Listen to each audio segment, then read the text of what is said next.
1 semester of law school. 1 semester of criminal justice. 2 experts. I'm Kristen Caruso. I'm Brandy Egan. Let's go to court.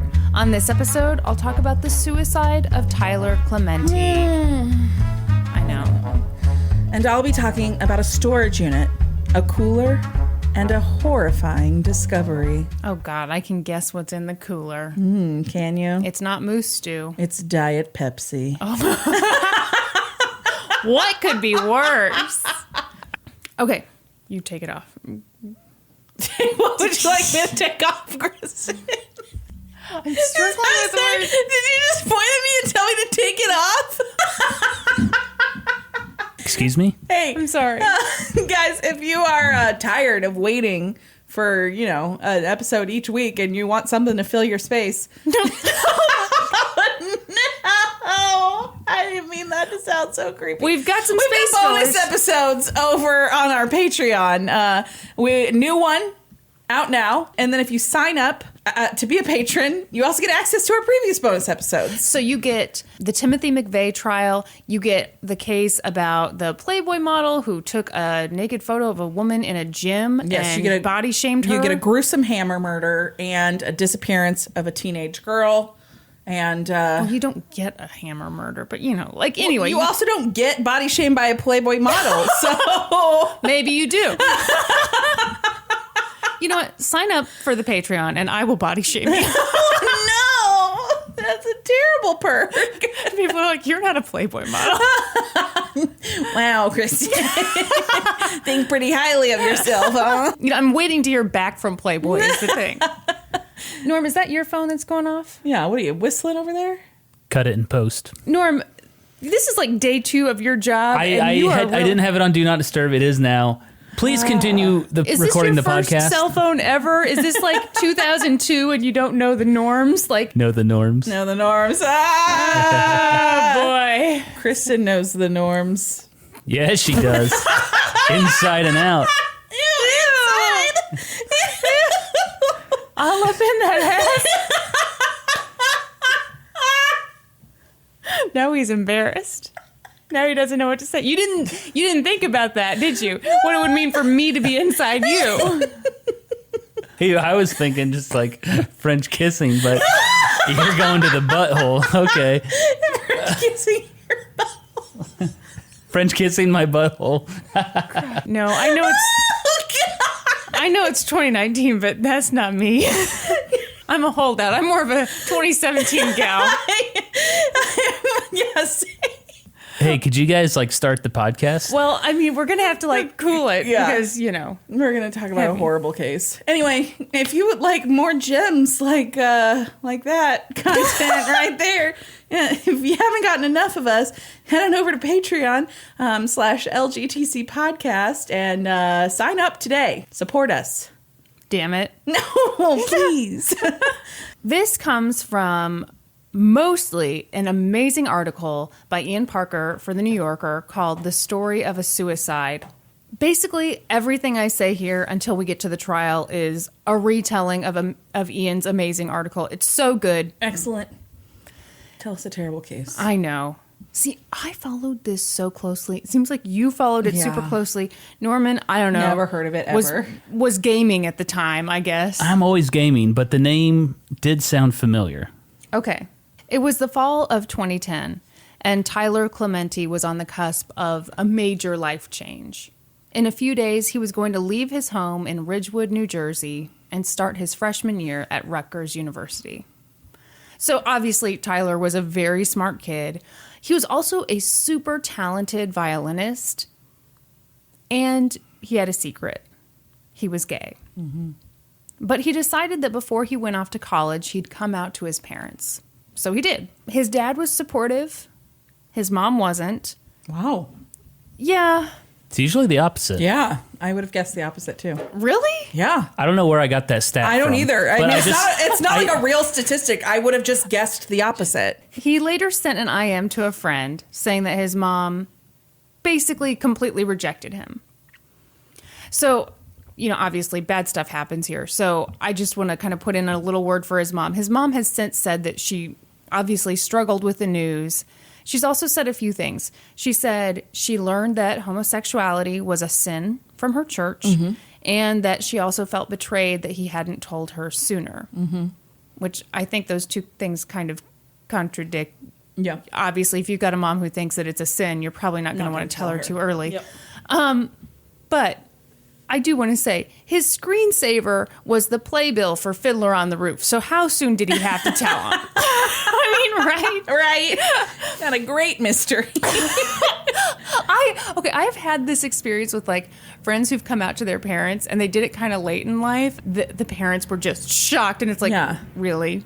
I had a coworker who didn't tell me for a long time, and then it just kind of like came out in conversation. We were actually playing like a little get to know each other game, like in a group, and his answer kind of revealed it. And he was like, "Oh my gosh, I guess that says a lot about me." And I was like, the last time I was in your car, the Wicked soundtrack was on, so it was no mystery, so I buddy. Knew.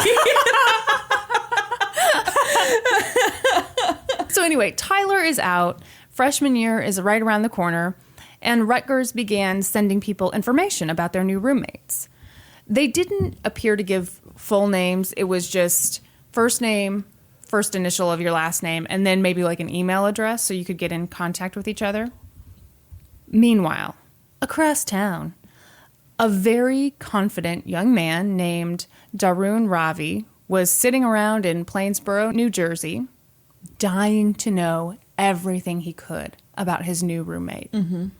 All he knew was that the guy's first name was Tyler, and his last name started with a C, and his email address was keybovio@yahoo.com. Okay, I'm going to spell this. Okay. Keybovio.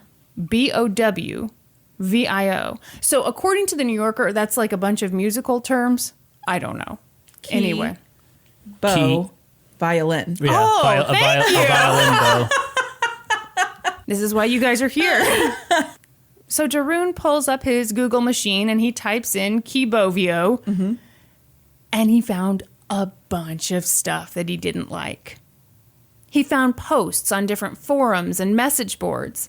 He discovered that Tyler was into violins, and he had asthma. No.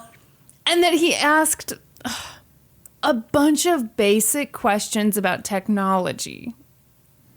And so this guy's just like a super stud, right? Hey, he drives a BMW, so I think he's doing okay, all right? Me. So Dharun was getting all this information, and he was just beside himself. His new roommate was not cool. This whole time, Dharun was IMing with his friend Tam. They were both making fun of Tyler, and finally Dharun discovered that Keybovio had posted on some discussion areas of a gay porn site, which I didn't know there were discussion areas of porn sites. I but did not either. I guess these people read Playboy for the articles. I don't know. So Dharun was stunned. He told Tam, "Fuck my life. He's gay." And then he was like, WTF, WTF, WTF, WTF. He was just like, whoa. Yeah, what will he ever do with himself?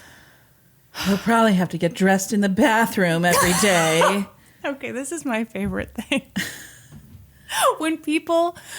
Okay, the other thing I read, and I'm struggling. I'm not making fun of Dharun for not having luck with the ladies, but I did read that he didn't have a lot of luck with the ladies. But... So you're not having luck with the ladies, but you assume that the one gay dude you know is going to want you so bad. Yeah, like, exactly. And I think a lot of people are like this. Oh, yeah. They're like, any gay person must be constantly checking me out. Oh, I think gay dudes are checking me out all the time. Is that not how it works? I don't think that's how it works. Then Dharun hopped over to Twitter and was like, "Found out my roommate is gay." Oh my gosh. Why? Well, you have to let people know. I don't think you do. You have to. Kristen, is your conspiracy theory that you think Dharun was questioning his own sexuality? Okay, you know what? I read something on Twitter the other day that made me feel like a total asshole.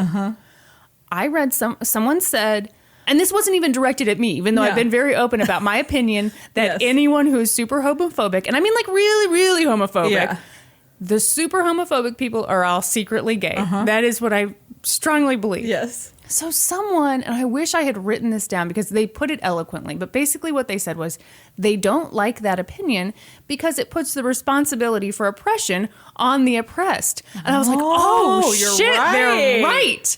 Oh.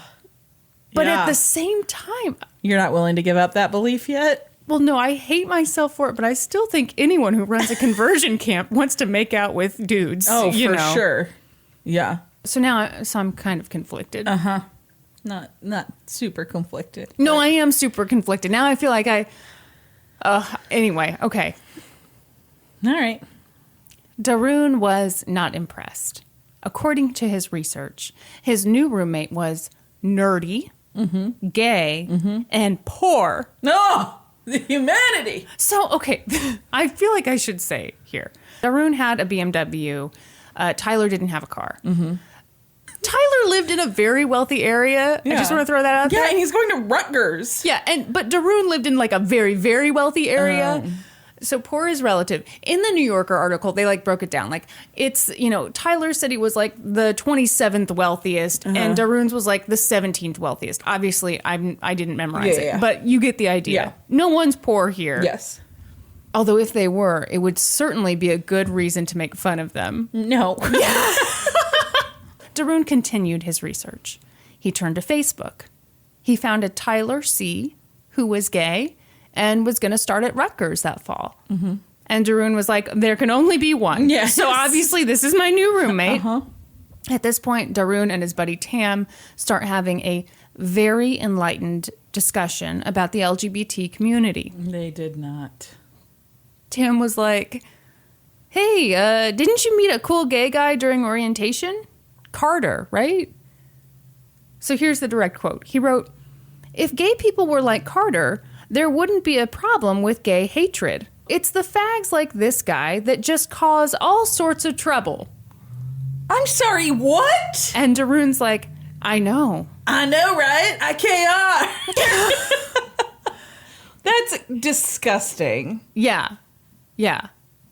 As long as everyone's like acting like they're straight or they don't make me uncomfortable then they're fine. Like, as long as I'm cool with them, then they're cool. We wouldn't have any problems. That's so terrible. Yeah. And then, okay, this is good. Sorry. Then later, Dharun is like, he would be born in January. What a gay month. What? I often do think of the months and think which one's the gayest, and it is definitely January. What is it about January that is just so gay? It just seems like it likes other dude months. So I read that part of the article and I was cracking up because that is like the dumbest thing I have What's ever that even heard. mean? I don't even know. It means they're just homophobes and really, really stupid. That's the only logic there. Oh my gosh, she would be born in January. What a gay month. Then Dharun reached out to his other good buddy, Big Eagle Fan 75. And Big Eagles Fan 75 was very concerned about the gay roommate thing. Yeah. I actually think that July and August are probably the gayest months. Why do you say that? Because they're named after Julius and Augustus Caesar, and those Romans were banging dudes left and right. So okay, well, we're going to heard it here first. I think we need to get into contact with Dharun. Big Eagle Fan 75 was very concerned about this gay roommate thing. The Eagle was like, that dude's going to blow you in your sleep. Yes, because people can't control their sexual urges. It'd be like if you were, accidentally rooming with a woman and you just never know if you're gonna wake up and she's blowing you. No, that is not how it works. Just because he likes guys doesn't mean he has any interest in blowing you at all. Well, and non-consensually. Yes. So without your consent, And then you're gonna wake up and like the one person who's shown any interest is just blowing you like constantly. It's every night's a blowjob. That's so ridiculous. Well, he was born in a gay month, so what do you want to do? Then he said, "What if he wants you? Won't that get awk?" And by the way, these kids like could not spell out the word awkward, Yes, so they awkward. said awk. It's kind of like how I can't say child molester. I have to say chilmo. Chilmo? Like they just don't have the time. So Dharun said, "He props would. Why would it be awk? He'd want me. I wouldn't want him." Okay. So like maybe Darun's like, I don't know, coming to terms. Trying to be a decent human being? Eventually, Dharun and Tyler emailed each other, and of course, Tyler looked him up and saw that Dharun had tweeted about having a gay roommate. Yeah. I can't even imagine how What that had would to feel like. Yeah. Yeah. That's terrible. But on a Saturday in late August, it was time for Tyler and Dharun to move into Davidson Hall on Rutgers campus. Right off the bat, things were uncomfortable. Tyler IM'd his friend Hannah Yang, and he said that Dharun and his parents seemed so Indian first-gen American-ish. Then he was like, they defs own a Dunkin'. A Dunkin' Donuts? Yes. They definitely own a Dunkin' Donuts? Yeah. Huh. Yeah, I feel very weird about this whole Yeah, thing. very good. Yeah. I didn't even know that was a stereotype. I did not either. I guess we don't have enough Dunkin' Donuts out here to Clearly stereotype. That's interesting because I was going to say, how would Dharun feel if he looked up Tyler's Twitter and was like, oh man, I just found out my roommate's whatever. Indian, yeah. I just found out my roommate's Indian. That's the same thing. Yeah. Tyler and Dharun didn't discuss Tyler's sexuality, but Dharun obviously knew, and Tyler knew that he knew. And so, in a move that I can only describe as the most awkward thing ever, Dharun arranged his dorm furniture so that he would have like a private hidey hole to change clothes in. Okay. Tyler referred to it as his cubby. Again, can you imagine rooming with someone and being like, I mean, you'd be so tempted to just be like, look, dude, I'm not interested. I'm not looking at your dick, bro. Yeah. You don't have to get into your hidey hole. Yeah. And like, I'm good. Fold yourself into a pretzel while you change your undies. Yeah. At one point, Tyler told his friend Hannah that Dharun's webcam was pointed right at him, and he felt like he was being watched. Ugh. Tyler and Dharun rarely communicated, but things were going pretty well. Mm-hmm. Tyler was obviously a lot more quiet than Dharun, but he had been offered to join the Rutgers Symphony, which was a huge deal, especially for a freshman. So Tyler'd gone to an LGBT meeting at Rutgers. He went on a dating site. He met a dude. The guy was 25, and from here on out, I'm going to, 25. What do you think? What do you think? He's 18, right? Yeah. I don't love it. I don't either. A little too old. Yeah. And yeah, really at that point, it's a huge life experience gap. Yeah. He's just out on his own, like for the first time at college. And this guy's like probably had his own apartment for 4 years. Yeah. Tyler came out 15 minutes ago. Yeah. This guy is like a well-seasoned. Oh, I wasn't thinking that. I didn't mean it like that. I meant like dater. Like he's yes. Like Tyler just came out. He's probably never dated. Right, exactly. And then this guy has probably been in relationships. Right. I mean, I'm just making assumptions about this guy. That's not really fair, but I mean, I think you can make an assumption about someone who's 25 versus 18. Yeah. And yeah. But anyway, from here on out, I'm going to refer to him as MB. Okay. Before Tyler invited MB over, he texted Dharun for permission to use the room. Then, on September 19th, Tyler was expecting MB to come over again. So he texted Dharun again, asking if he could have the room to himself. And Dharun was like, sure. And he went out to play Ultimate Frisbee. Mm-hmm. But Dharun was a little dense. because he came back to the dorm at like 9 p.m. Okay, you don't know how things work. Like, why do you think he wanted the room? Yeah. He got his shower stuff, and Tyler was like, so are you Coming back here to this room? And it wasn't until that very moment that Dharun put together that Tyler wanted the room for more than like, I don't know, an hour. And, you know, maybe not just because like he'd met such a good buddy. Yeah. So Dharun is like, oh, my stars. I mean, this kid, like, he flips out over Tyler being gay, but like doesn't make the connection that like, hey, I've got a guy over. I'd like the room to myself. Like, Yeah. come on, honey. So Dharun leaves and goes across the hall to his friend Molly Wei's room. Quick backstory. Molly and Dharun went to middle school and high school together. They'd apparently been friends for a little while, but then in high school, Molly started to think that Dharun was just like full of shit. Mm-hmm. I can't imagine why. After all, he was just a cool teenager with a lot of very believable life experiences. Mm-hmm. For example, he was on billboards all over India. Oh, he's one of those.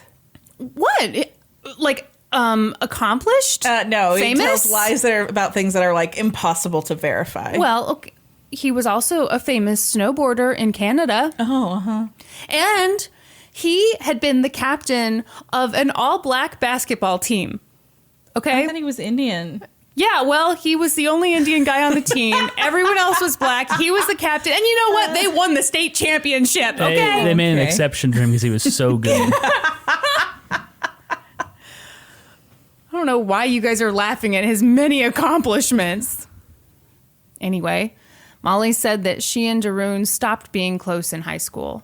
But when she got to Rutgers and their dorms were like right across the hall from each other, they started talking again. So Dharun bursts into Molly's room and he's like, why does my roommate want the whole room to himself? Then he went back to his room where he met Tyler's date. And he came back to Molly and was like, ew, he's super old. What if he steals my iPad? What? Yep. Oh my gosh. This guy's ridiculous. Oh, my roommate is gay. What if something else is going on? Like, I assume the something else he means is sex, which is like, dude, of course. Of course. That's what he wants the room for. If it were a guy and a girl, you would not be like, what might happen? You'd be like, hey, dude, hang a sock on the door. It's cool. Like, yeah, he would think nothing of it. Yeah. They had to find out what was going on in that room, Brandy. They had to know. Mm-hmm. So, like a total fucking creep, Dharun had set his iChat so that it would automatically accept incoming calls. Mm-hmm. Which, why the fuck would you do that? So, basically what would happen is the video would just automatically start recording. Oh my gosh. Yeah. Or, not, recording's not the right word, just playing, right? You'd automatically get video? Yeah. Yeah. Connect. It would automatically connect to video. Right, yes. Okay.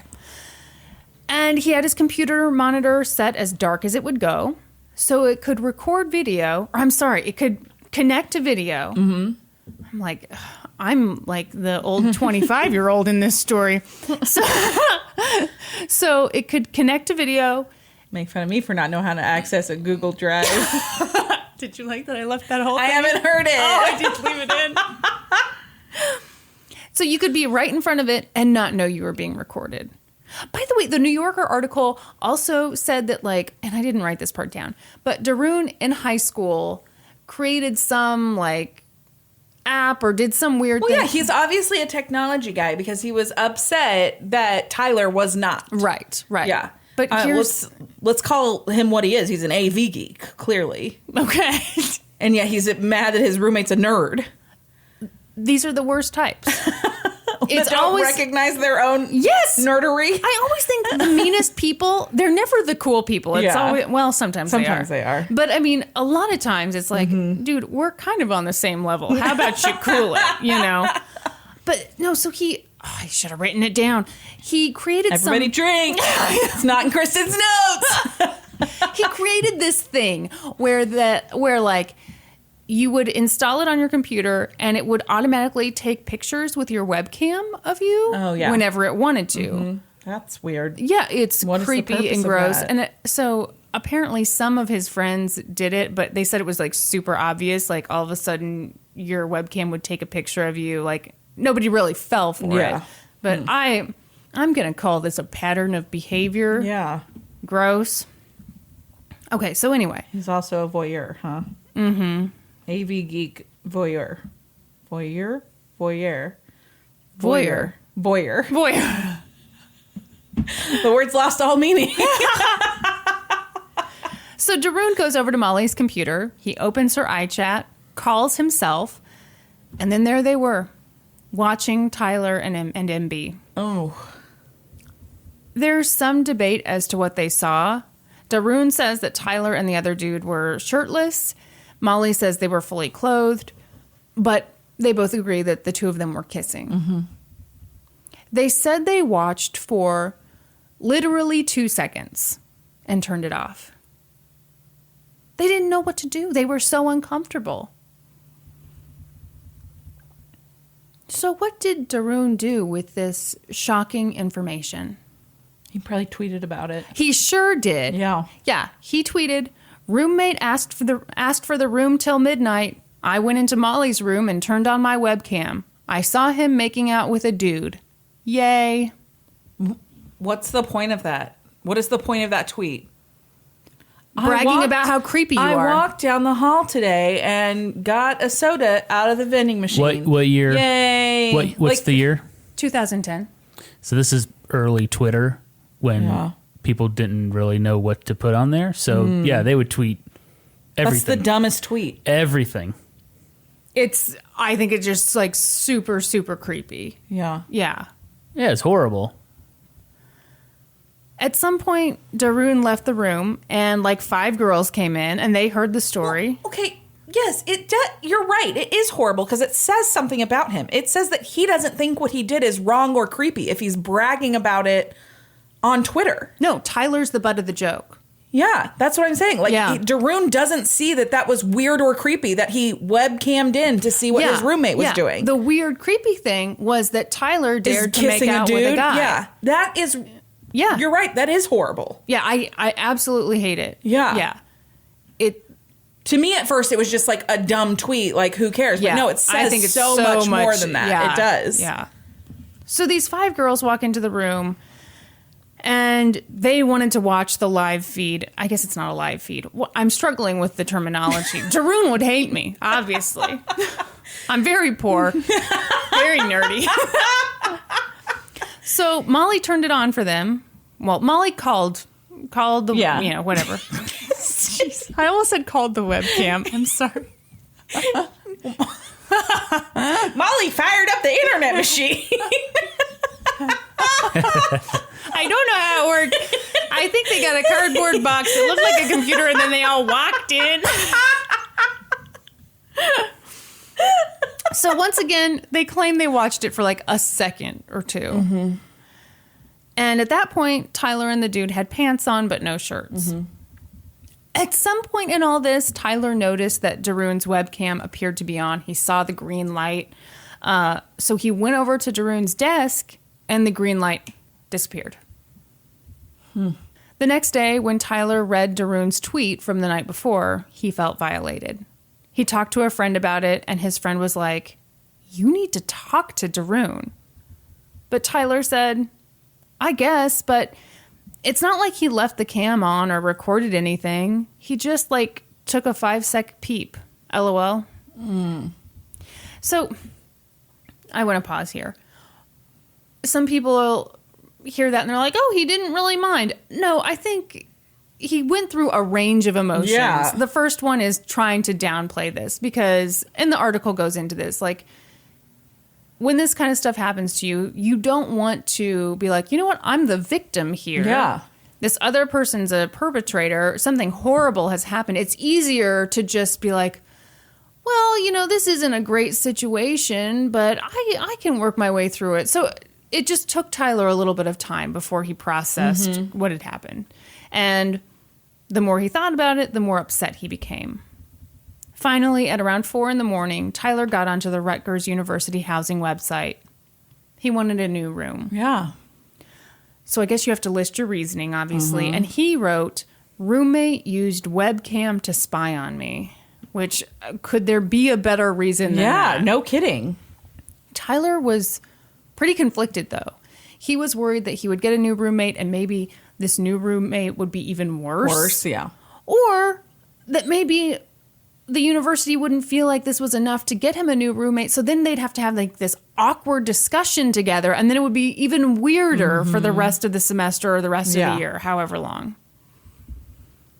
Then on September 21st, Tyler decided to invite MB back over.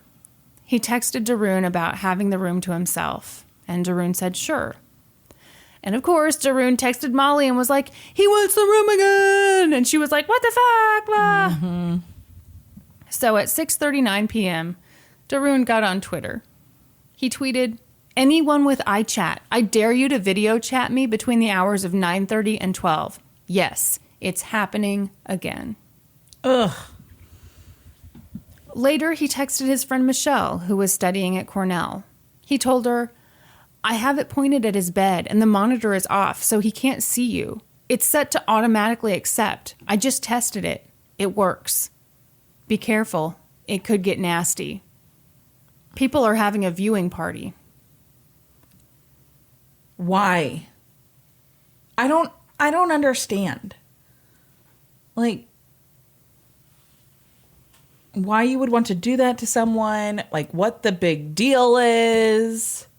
If you're interested in seeing two people banging, get on the internet. Yeah. Plenty of it available. I don't think he wanted to see two people banging. Yeah. I think he wanted to. Yeah, I think roommate. he wanted to humiliate his roommate. And I don't think he would have done it if his roommate was straight. Yeah. Yeah, I think it's just like really, really nasty homophobia. Yeah. But I just can't even understand that. No. No, it's awful. Yeah.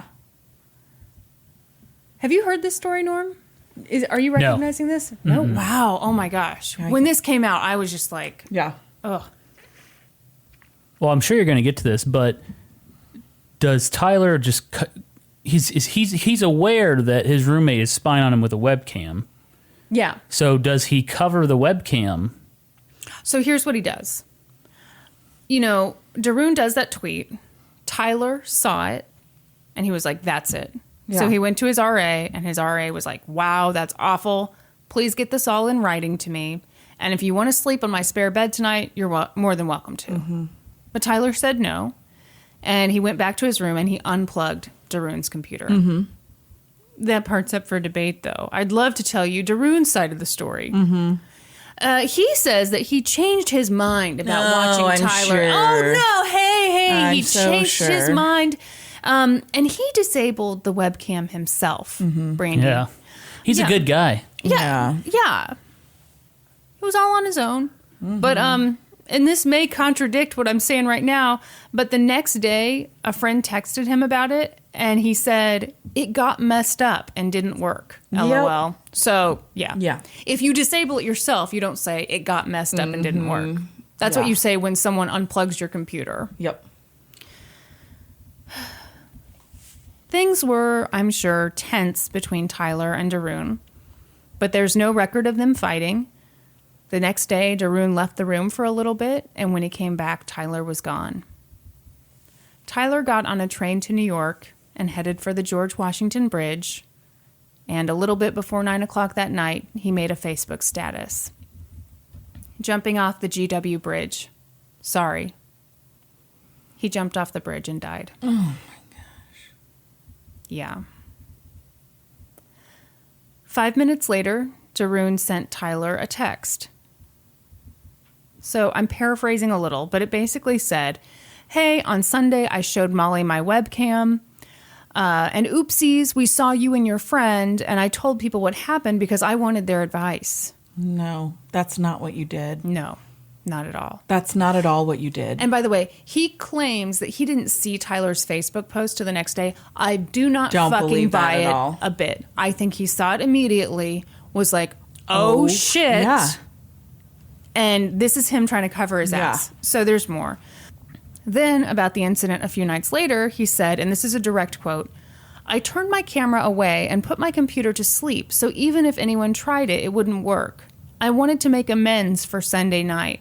I'm sorry if you heard something distorted and disturbing, but I assure you all my actions were good-natured." Then he said, "I've known you were gay and I have no problem with it. In fact, one of my closest friends is gay." Okay. Classic line. There it is. Classic bigot. I was waiting for it. That's the textbook bigot line. Hey, one of my best friends is one of you. And he and I have a very open relationship. I just suspected you were shy about it, which is why I never broached the topic. I don't want your freshman year to be ruined because of a petty misunderstanding. It's adding to my guilt. You have a right to move if you wish, but I don't want you to feel pressured to without fully understanding the situation. Oh, it's adding to my guilt. Adding to my guilt, yeah. Wow. Yeah, I think this is such cover my own ass bullshit. Yeah. By this, I believe that the "it's adding to my guilt" line is true. well, sure, Yeah. but who in an such a big apology is warranted there, and who in an apology talks about their own guilt? Yeah. By this point, word had gotten out about Tyler's death. They hadn't found his body yet. Police came and talked to Dharun, and Dharun was like, "Oh, something happened to Tyler? Well, let me describe that 25-year-old dude in great detail, because he seems like a sketchball." Mm-hmm. Then Dharun got on Twitter. He deleted that first tweet about watching Tyler with his webcam. I think this part is so weird. So he deletes the first tweet. Mm-hmm. Then that second one, he kept that up. The one where he was like, "Tune in between 9:30 and midnight, blah, blah, blah." But then he tweeted, "Everyone ignore that last tweet. Stupid drafts." What? Oh, because if it was a draft, that'd be fine. That wouldn't be wildly inappropriate or weird at all. Why wouldn't he just delete both tweets? I don't know. I have no idea. So it could be that he was like, "Well, I can't totally deny it, but maybe if I just minimize it, so I delete one." Norm, thoughts? Yeah, he's just an idiot. Okay. Deep thoughts with Norm. No, at this guy's a POS. Like, Yeah. not point of sale. He's a piece of. Thank you. I think a lot of people work retail, and they were very confused by that. Yeah, POS. No, he's a human being. So it took a few days for Tyler's body to be discovered. He was actually discovered by a gay guy going on a walk. In the meantime, police began piecing together what happened. They talked to Molly, and this is just, these kids. I mean, I think of Rutgers as such a good school, and it is a good school, but my God, these kids were dumb as fuck. Everyone but Tyler is dumb as fuck. Yeah. So police talked to Molly, and at one point during like a water break or something, Dharun texted her. So here's their exchange. Dharun: "Did you tell them we did it on purpose?" Molly: "Yeah, well, that we didn't know what we were going to see. Where's Tyler?" Dharun: "Because I said we were just messing around with the camera. He told me he wanted to have a friend over, and I didn't realize that they wanted to be all private." Molly: "OMG, Dharun, why didn't you talk to me first? I told them everything." Oh my gosh. Of course you did. You tell the truth. Yeah. Yeah. You only have to get your story straight if you're lying. Yeah, tell the truth, and also don't do douchebag things. I'm gonna say something. Obviously, tell the truth. Obviously, don't even do this stuff. Yeah. But also, come on, if you're gonna be a criminal, if you're gonna do something this bad, you should probably know that the police are gonna access your text. So don't be like, "Oh my gosh, how do we not get our story straight?" I told them everything. Gosh darn it. Golly gee willikers. Soon, word got out about this story. People went nuts. Everyone was horrified. This was unspeakably awful. Ellen DeGeneres spoke out. Politicians spoke out. And the story did get spun a little bit. A lot of people thought, and this was my memory of it, that Tyler had been recorded having sex. Having sex. I thought the same thing. And that it had been, like, broadcast. Which, you know, some of these articles are like, a lot of people think it was this horrible thing. And it's like, no, it was horrible as it was. Very, very bad. Thank you so much. There was a lot of talk about what to charge Dharun and Molly with. This was a high-tech, modern-day crime. I hate this stuff when the laws can't keep up with what's going on. A lot of people called this a hate crime. They wanted Dharun and Molly to be charged with manslaughter in Tyler's death. But some people said that this was just invasion of privacy. I think it's definitely a hate crime. I think so, too. Yeah. And this got a lot of debate because people were like, well, a hate crime is when you burn a cross in someone's yard. A hate crime is when, like, you, I don't know, maybe go into a gay nightclub and you start shooting people. And it's like, I just think there can be a wide range. Yeah. Because, again, I don't think he would have done this. Yeah. If he was having a girl over to his dorm room. One editorial I read said that if it had been an ugly girl, Dharun would have done this. Because, yeah, which I think... What? That's a weird take. Yeah, I thought it was a super weird take. I just think this was clearly to humiliate him, and it was clearly about Dharun wanting to other him. Look at my sideshow roommate. Yeah. Not a human. Yes. My roommate is not human. Look at this freak of a roommate that I have. He likes dudes. Yeah. Yeah. In the spring of 2011, Dharun was indicted on 2 counts of second-degree bias intimidation, amongst a bunch of other things. Witness tampering with evidence, being a super douche, which is a felony. Yeah. According to me. In all 50 states? Yes. And abroad. My laws know limits. No bounds. So these were big charges with a lot of jail time attached. He was facing 10 years in prison. But none of the charges were connected with Tyler's death. So I think the prosecution was worried about an argument that, like, well, Tyler had been suicidal for a while, blah, blah, blah. Yeah, they did find some kind of emotional notes on his computer. They found photos he'd taken of the George Washington Bridge, which I don't think that's proof of anything. I don't either. And I think a lot of teenagers write angsty stuff. Yeah. Granted, I didn't read the stuff, but anyway. So at the same time, how do you prove that somebody else impacted somebody's suicide? It's very similar to the Conrad Roy case.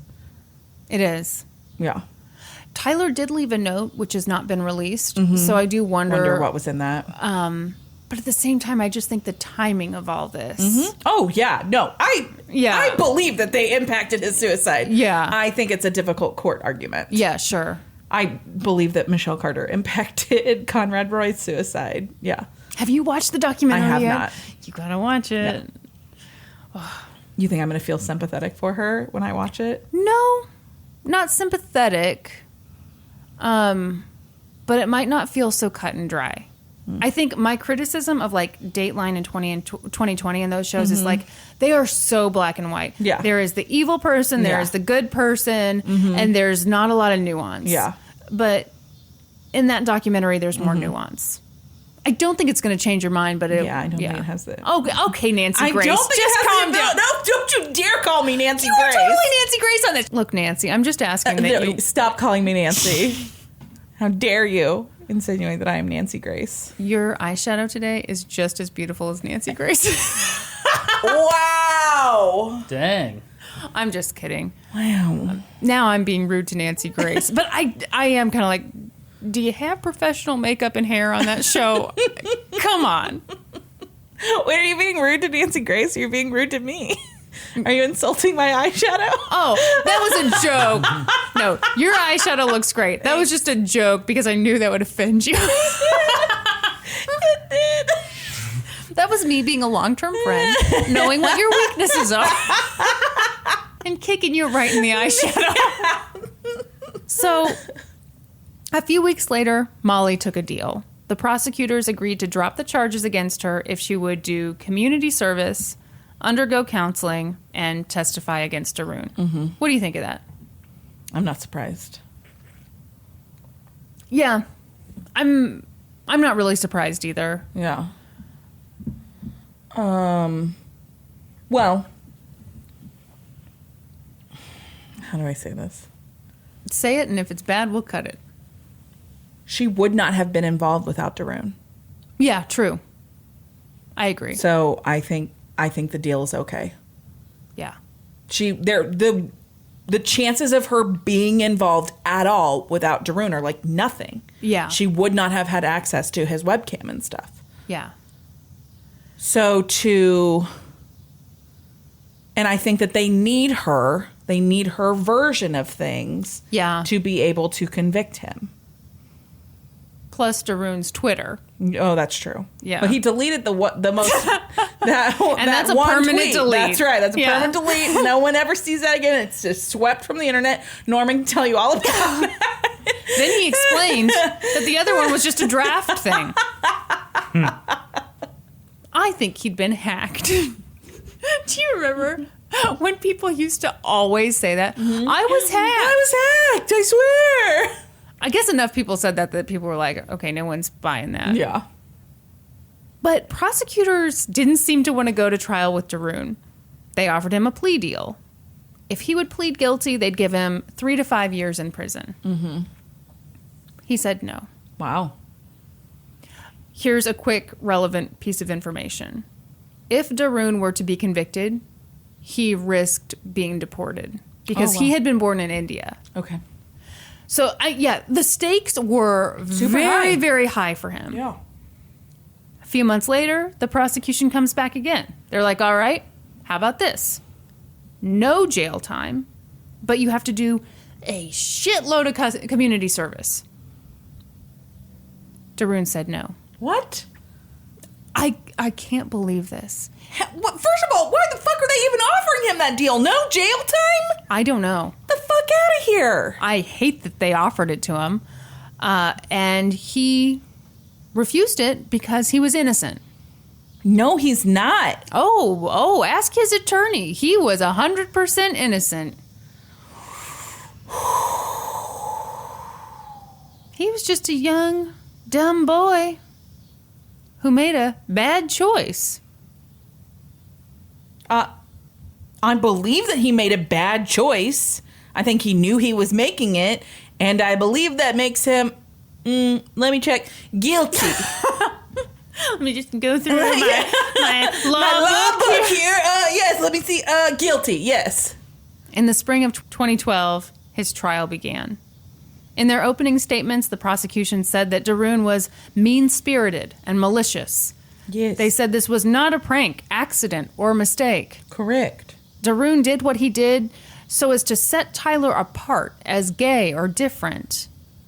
But the defense was like, whoa. He's not a bigot. He's not a criminal. In fact, when he did all this stuff, he was barely 18. He was practically a fetus. He was practically a fetus. Defense attorney Steve Altman pointed out that Dharun never recorded or broadcast anything. Again and again, he referred to Dharun as a boy. Just a young, sweet boy. Like Norman does? Yeah, you guys, Norman refers to himself as a boy, and it's the most disturbing thing of all time. Norman, defend yourself. I'm not on trial here. I'm trying to live my life.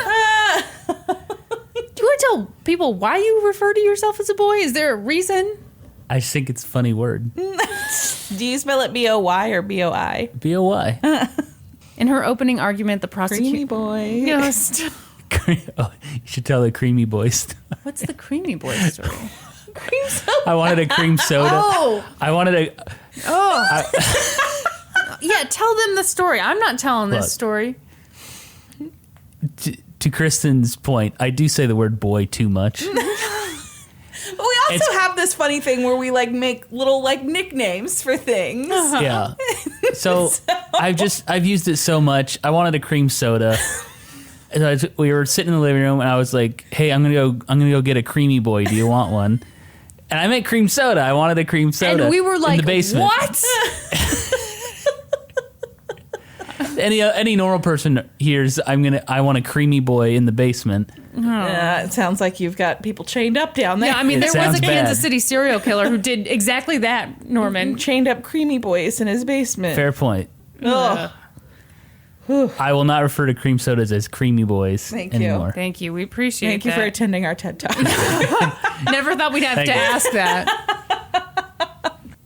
In her opening argument, the prosecutor kept referring to MB as Tyler's guest. But the defense referred to him as and I am quoting, scruffy, shady-looking, old, homeless, creepy older dude. What? Yeah, which, my God, the guy ends up testifying at this trial. So I'm sure he showed up and was like, "Thanks a lot. Heard all you said about me. By the way, I'm only 25 and I'm the victim." Yeah. So, Dharun was totally right to be concerned about having such a shady character in his No. room. Hey, he wasn't anti-gay. He was anti-creep, okay? Okay. That's He what... was just looking out for Tyler. He was just a young boy who was afraid of creeps. No. Nope. The prosecution began calling witnesses, and they called a bunch of college students, obviously. If he was worried about Tyler, worried about a creep in his room, he should have had a conversation with Tyler about that and not tweeted, "Hey, everybody, log on to check Yeah. out my gay roommate and his friend." No. I think the argument they're trying to make, they're not even trying to make like, oh, he was concerned about Tyler. I think they are trying to say he was concerned about his stuff. his iPad. Yeah. His things. His things and his stuff. And, his things all survived this story. Yeah. So good for him. I hate this dude so much. I don't know if it's coming through. Yeah, no, I think- in my eyeballs, I think in my I'm body definitely language, picking up the in my vibes. voice. So they're calling all these college students, and at one point the prosecution asked one of the students to describe MB. And she was like, sure. He was Italian looking, and again, I am quoting, older than a college student, but not obscenely old. And at this point, the entire courtroom busts out laughing because it's like, God, he's 25! Yeah, 25! Holy cow. A lot of the witnesses talked about being invited to watch the webcam. It's not a webcam. Why do I keep saying that? Well, it's kind of a webcam. Anyway, you guys get it. About being asked. I don't understand technology. On cross-examination from the defense, these witnesses all said that Dharun wasn't homophobic. They didn't think he was homophobic. He clearly is. Yeah. This part drives me crazy. Although maybe, if you put a different inflection on it, maybe that tweet was like, "I just found out my roommate's gay!" Yay! Yeah, I don't think so. I don't either. I also think, frankly, I think a lot of these students were homophobic themselves. So you're asking yeah. a homophobe if so-and-so is a homophobe. Be like, no, they're just like me. No, they're just a huge asshole like myself. Molly Wei took the stand, and she walked the jury through her role in this whole shit show. She said that Dharun never intended to humiliate Tyler. Bull boop. Yeah, first of all, then what's the intention? What's the intent? Exactly. What other possible intent is there? Yeah. To get in on some hot action? Because that's available on the internet whenever you want it. Yeah, this is just pure That bullshit. is the intent. The prosecution called Michelle Huang to the stand. She was the student at Cornell who Dharun had told to tune in to the viewing party. Mm-hmm. So the prosecution had her go through all of her texts. Some of them I've already read, so I'm not going to rehash those. But at one point, after Dharun described the older guy, she told him to be careful because the guy might wind up in his bed.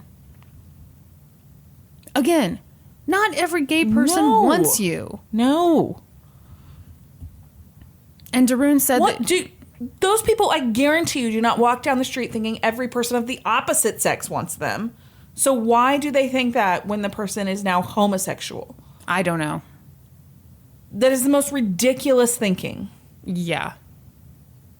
I would like a smidge of their self-esteem, please. Guess. Good Lord. Can you imagine? Everybody wants me.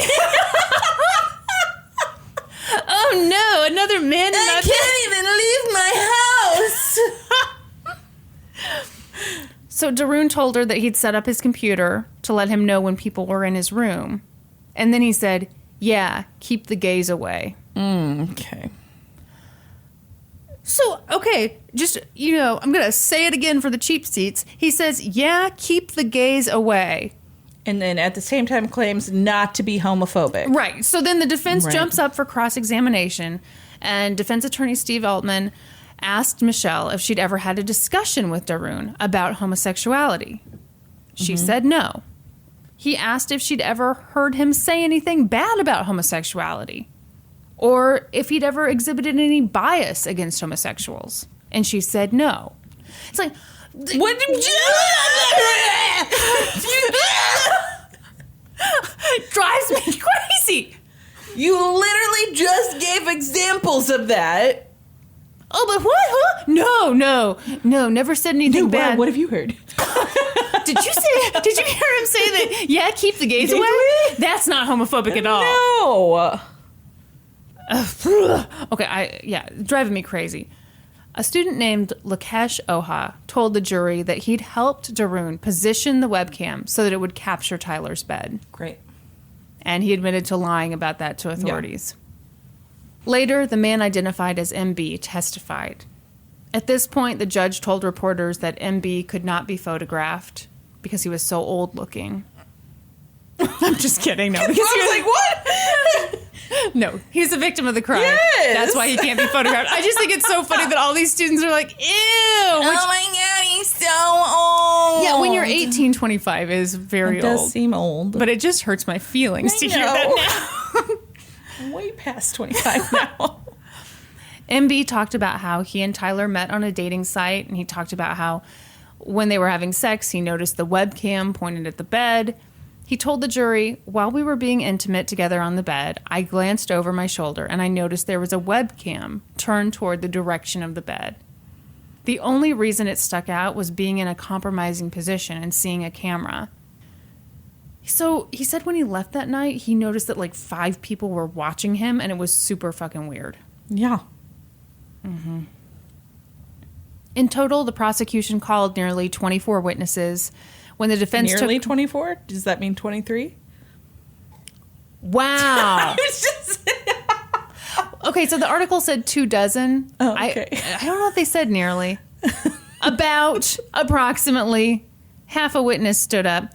You know what? I'm giving all these college students partial credit for reading their homophobic text but not admitting to homophobia. So I'm going to count this down. 12 witnesses. When the defense took over, they called a bunch of character witnesses. They called 7 friends who were like, yeah, Dharun wasn't homophobic. No, why? Well, you asked. Yeah. But prosecutor Julie McClure got up and was like, did the topic ever come up in conversation? And they're like, no. She said, did you talk to Dharun a lot while he was at Rutgers? And they were like, no. Mm-hmm. The defense wrapped up their case by showing the jury a 45-minute video of Dharun's interrogation. And his attorney asked them to watch that video and watch Dharun and determine whether he seemed to be mean-spirited with the intent to hurt, humiliate, or intimidate. That's terrible because he knows he's in fucking trouble at that point. Well, and he knows that Tyler has committed suicide. Yes. He should be feeling terrible at that Yeah. point. He should be filled with remorse. So yeah, I would assume the mean-spiritedness would be gone. Then he read Dharun's final text to Tyler. The one where he said, I know you're gay and I don't have a problem with it. Which... No. Immediately after. He sent it after Tyler had posted that thing on Facebook. Again, Dharun was facing 10 years in prison and possible deportation. The jury deliberated for 12 hours. They found him. Guilty? Yep. Guilty on all 15 counts. Wow. A month later, he received his sentence. 30 days in jail. What? 3 years probation, community service, $10,000 fine, counseling, all with the possibility of this being expunged from his record. Wow. Yeah. That's garbage. That is. I was shocked. Yeah.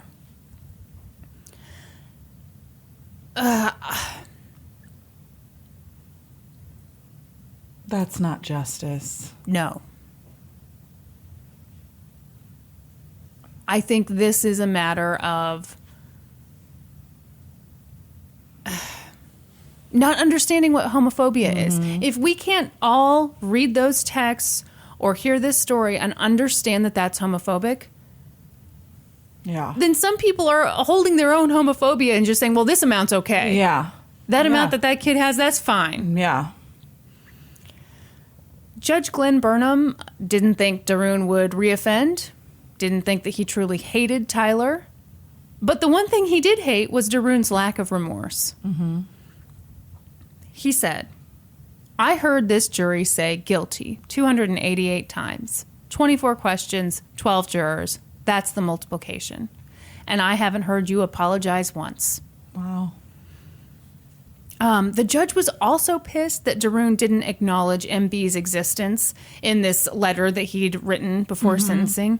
So apparently, MB, the only living victim in this case, had offered to write Dharun a letter that would help him avoid getting deported. Wow. Because, and I'm with him on this. I don't think Dharun deserved to be deported or anything. But MB, after all of this, was willing to help Dharun. Yeah. And even after all that, Dharun didn't acknowledge him. Wow. On May 29th, Dharun released a statement. Oh, no. Are you ready for the remorse? I am not ready. It read, I'm so sorry this happened to me. Yeah. I accept responsibility for and regret my thoughtless, insensitive, immature, stupid, and childish choices that I made on September 19th, 2010, and September 21st, 2010. My behavior and actions, which at no time were motivated by hate, bigotry, prejudice, or desire to hurt, humiliate, or embarrass anyone, were nonetheless wrong choices and decisions. I apologize to everyone affected by those choices. Great.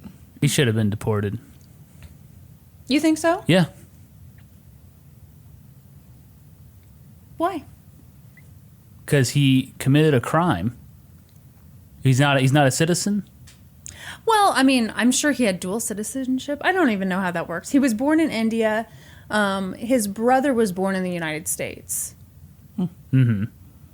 Was he a citizen? Again, I think he had dual citizenship. I assume. Or no, maybe he was here on a student visa. Yeah, Maybe deport that's him. how that worked. I don't know. He's guilty of a crime like that? I mean, apparently people don't think it was such a bad crime. I think I'm just pissed. Yeah. It's so Yeah. ridiculous. It I is. think he deserved... I think 5 years jail time would have been fair. I think you take into account how young he was. Yeah. Facing 10 years, I think 5 years would have been fine. I think it's either he gets jail time or he gets deported. I think what he got is not nearly enough. No. I- No, I don't know whatever where I he got, stand whatever on- he got on is not enough. him being deported or not. I don't know how I feel about that. I need to think about that more, but I think he didn't get anywhere near enough. Well, I'm sorry. We have no time for you to think. You have to give your answer now. And ICE is waiting. They're going to make... They're waiting for our consensus. Tyler's parents heard this apology, and they were having none of it. Yeah. They called it no apology at all. Yeah. They said it was clearly a public relations piece that Dharun hadn't written himself. That's exactly what that sounds to me, like. Did his when mom write it? What it sounded like to me was the opening and closing arguments from his attorney. Yeah. About how, he's, made some very dumb decisions. Yeah. Oh, bad decisions. Not full of hate. I'm not a bigot. I'm not this. I'm not that. Yeah. And to not mention the people you hurt. Yeah. I'm very sorry to anyone and everyone who may have been If only there was, impacted someone in some way. specific I could mention. Yeah. To me, that says you're not really sorry. Yep, I completely agree. Dharun served 20 days of his 30-day sentence. Couldn't even Are serve you the 30 fucking days. kidding me? Good behavior. He was free to go. ICE announced that they would not deport him. But we're not done here. The prosecution appealed. They thought that Dharun got off too easy. I agree. But Dharun didn't think he got off easy enough. So the defense appealed too. Holy shit. They wanted his conviction thrown out. And it was. What? So, Dharun had been convicted under kind of a weird statute. Under that statute, defendants can get convicted if the victim reasonably believed that they were being harassed or intimidated because of their race, gender, sexual orientation, etc. But fairly recently, the New Jersey Supreme Court ruled that that law was unconstitutional. I believe it was declared to be kind of like too vague. Too vague, yeah. So Dharun's convictions just go bye-bye.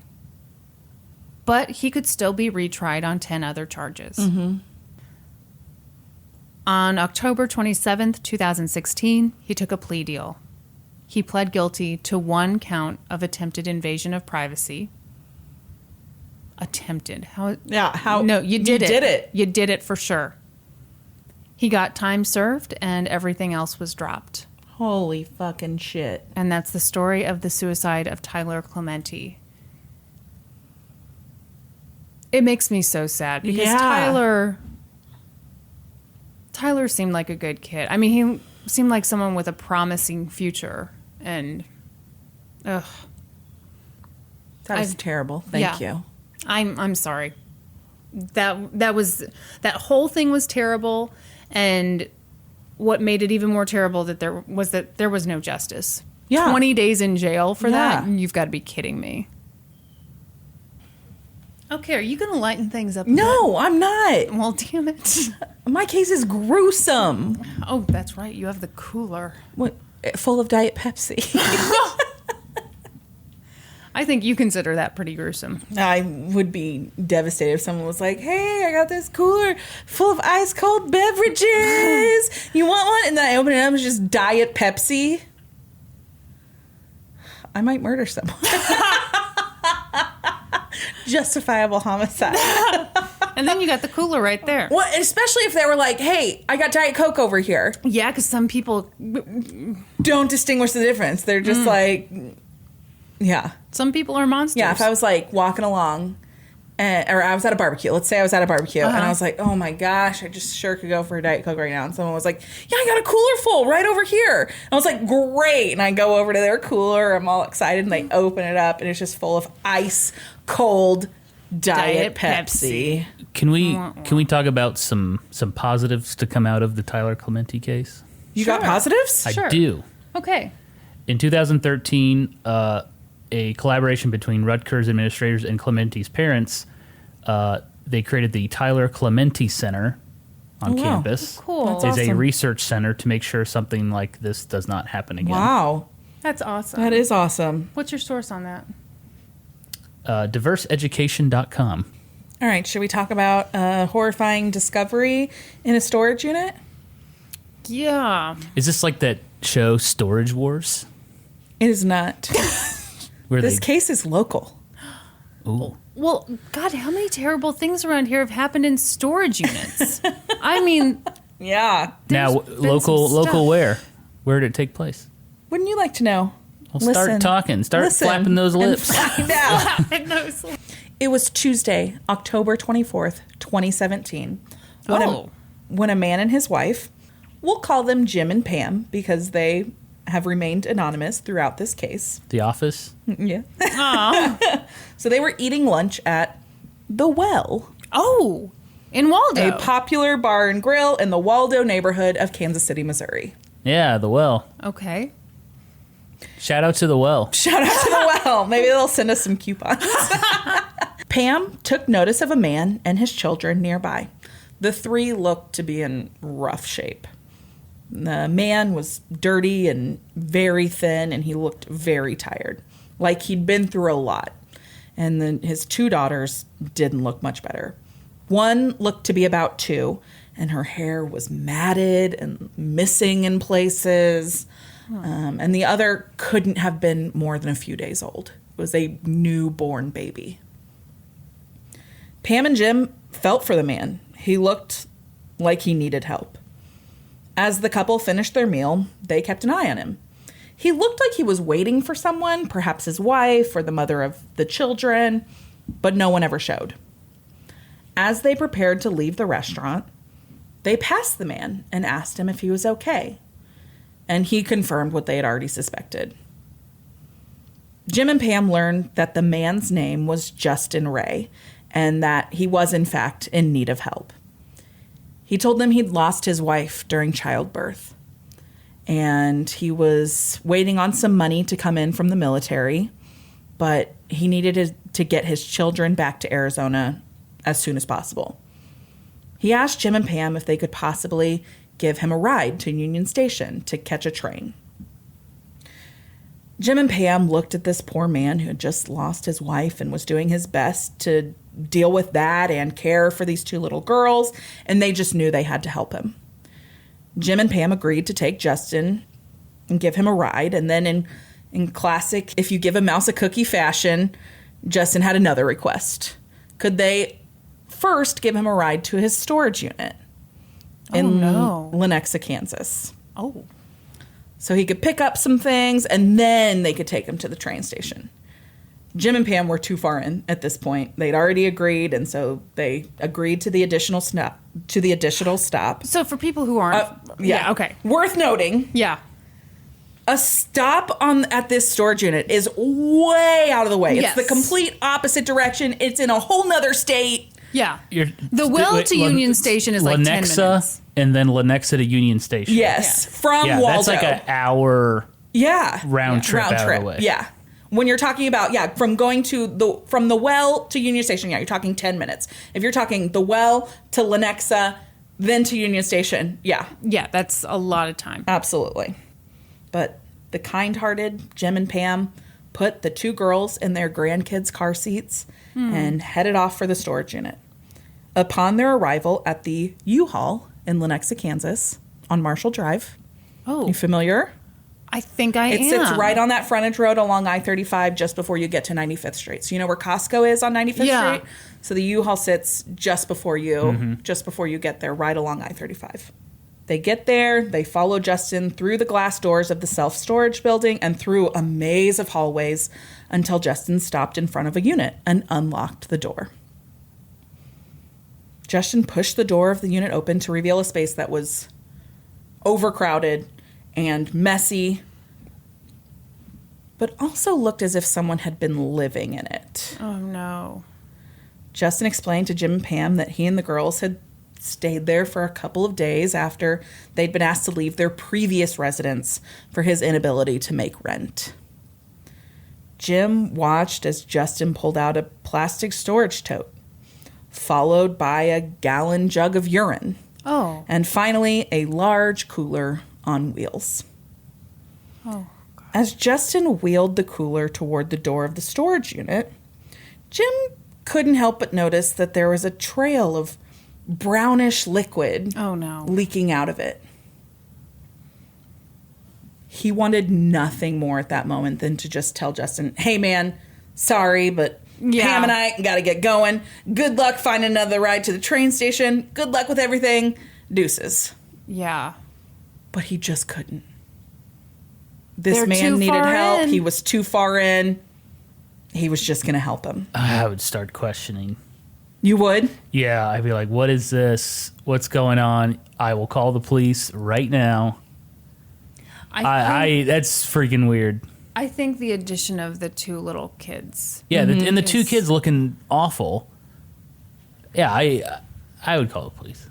Jim and Pam are like, what the fuck is going on? But this is awful. Too far in. And so they head back through the maze of hallways, out of the self-storage building with every intention of letting Justin put that cooler with the mystery liquid leaking out of it into their car. No word on the location of the jug filled with urine at that time. Well, he didn't take that out. I mean, he pulled it out of the unit at first. I don't know what he did with it. Why would you pull that out? I don't know, Kristen. I'm not going anywhere without my jug of urine. I'm not worth a thing in the morning without my jug of urine. But as they exited through the glass doors of the building, they were met face to face with members of the Lenexa Police Department. Mm-hmm. Immediately, the police officers separated Jim and Pam from Justin. Yeah. They were like pulled to the side. Police surrounded Justin. They started talking to him, asking him a bunch of questions. And Jim and Pam are like, the fuck is going on here? And so police kind of ask Jim and Pam a few questions. They determine that they don't know this guy. They give them all the information that they had. They'd met this guy at the restaurant, decided to give him a ride, everything. That's all they knew. And they were like, you guys are cool. Go ahead. You're free to leave. Uh-huh. Talk about a weird situation to end up in. You just want to have a nice meal at the well. I know. Right? I know. And then you try to do something nice. Yeah. Ooh, that'll teach you. Yeah. So who had called police? How had they wound up here? So there's I compiled the information from this episode from a bunch of articles for Fox 4 KC. Okay. And there's a little bit of information in them about this, but not much. But I have a little bit of knowledge of the inner workings of U-Haul. And so this is what I believe happened. And this is kind of what the article says. Justin had told the employees at U-Haul that his wife had died recently. Mm-hmm. And they thought it was super odd the way that he brought it up, like randomly in conversation. Uh-huh. And then he seemed to be hanging around his storage unit a lot. And so what I believe happened is that the manager saw this as like a red flag and was like, I think that dude's living in his unit, which is like when you rent a unit, you sign that you will not live in your unit. Uh-huh. And so I think that he thought that Justin was likely living in his unit. And so he probably told his employees, the next time you see him here, just call the police. Yeah. And so when he had arrived, employees had automatically just called the police and were like, we're going to let the police deal with him. Yeah, that makes total sense. This dude's super sketchy. Okay. So police show up and they're like, hey, man, getting some reports. You've been hanging around a lot, spending a lot of time in your unit. Mm-hmm. What's up? And he just, was like, no, I'm just, been spending the usual amount of time here. And I'm getting ready to head back to Arizona where all my family is. And just trying to, just about to catch a train, actually. And they're like, okay, cool. So the manager says that you mentioned your wife died recently. And he's like, what? Huh?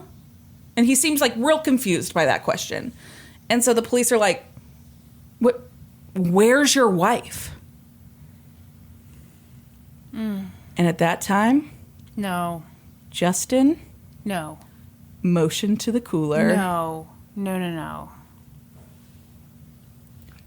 Well, at least he's honest. Yeah, he was. And he told the police that his wife was inside that cooler and inside that rubber tote. Ew, what? Yeah. The manager was correct. His wife had recently died. She died during childbirth. Or she had committed suicide immediately after childbirth. Oh my God. Got some conflicting stories on that one. He kind of told the story differently each time he told it. Uh-huh. And then,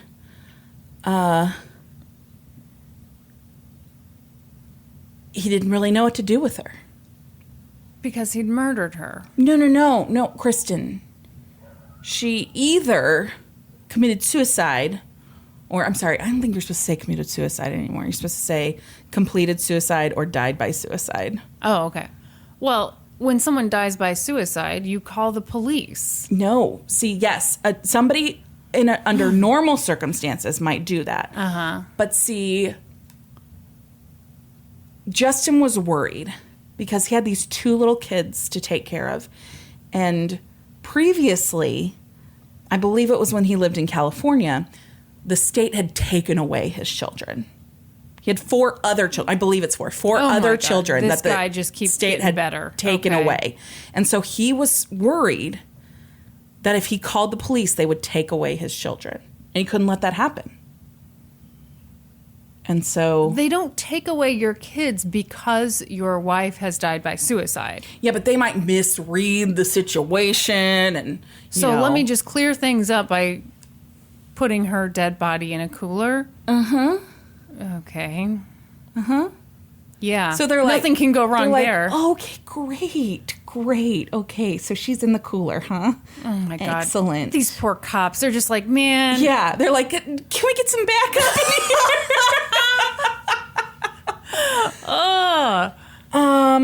So they arrest him.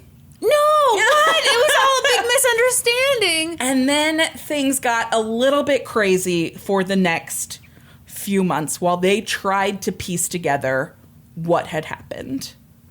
So at the time of his arrest, that newborn baby was like 2 or 3 days old. Oh, my gosh. 4 at most, I think. Yeah. It was truly a newborn baby. It was malnourished.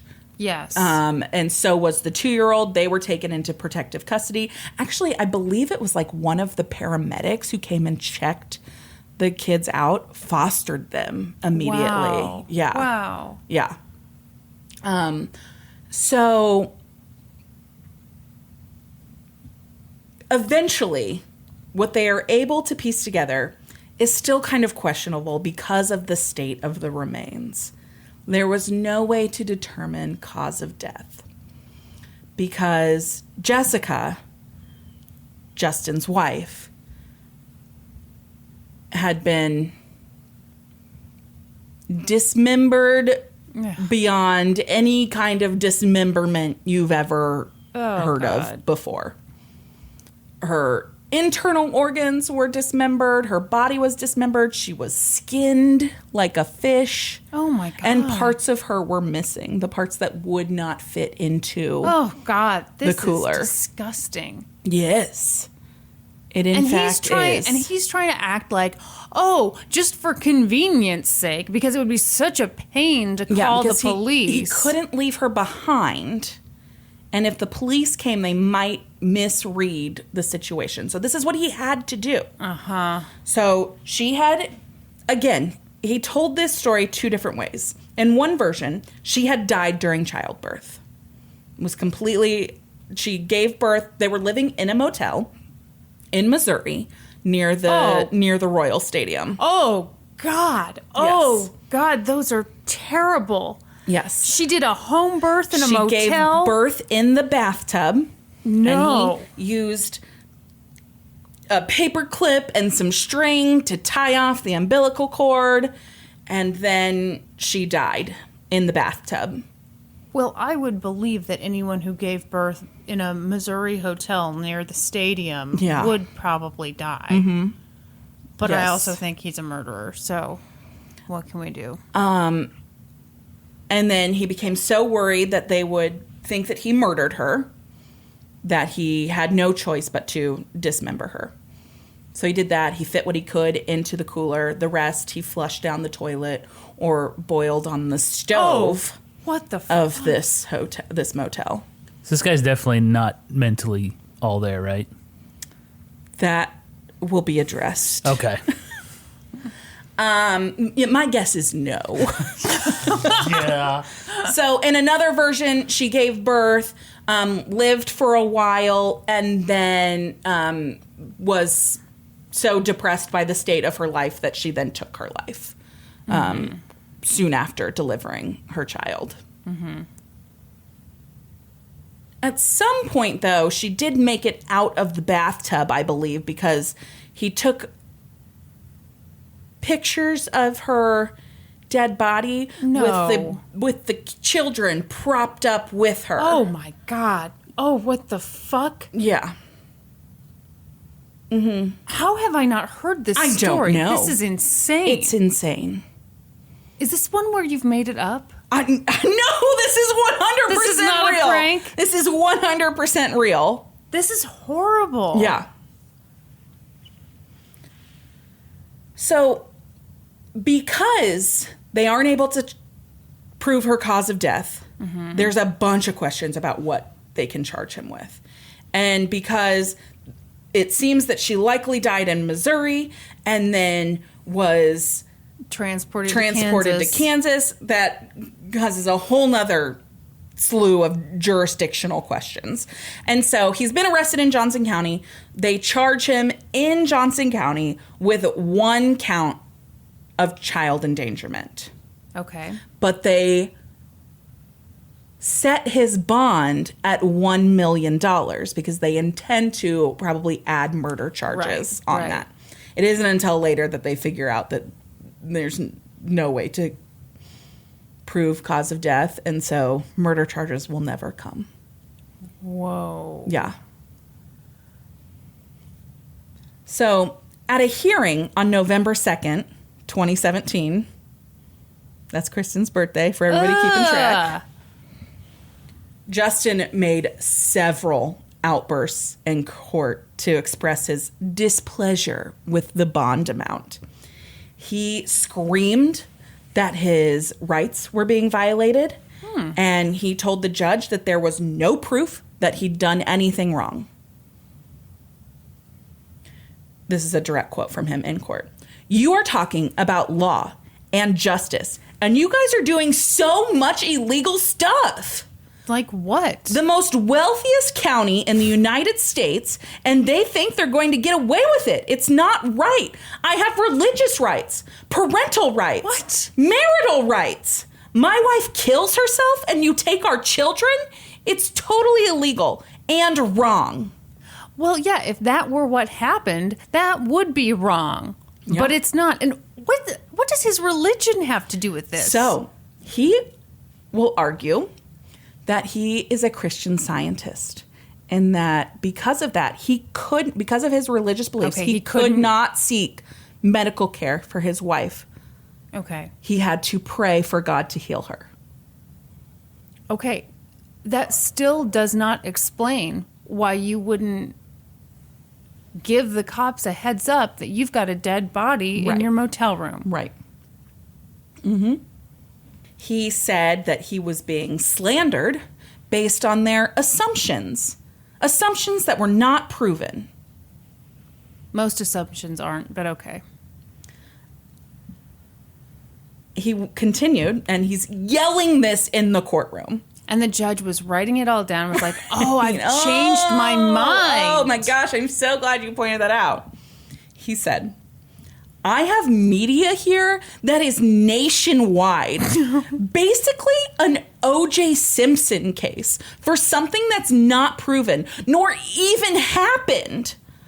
Under assumptions and not probable cause. There was no Miranda rights read. I got slandered to my name. I've got illegal searches and seizures, illegal tampering with government documents, lying on government documents, illegal chaos."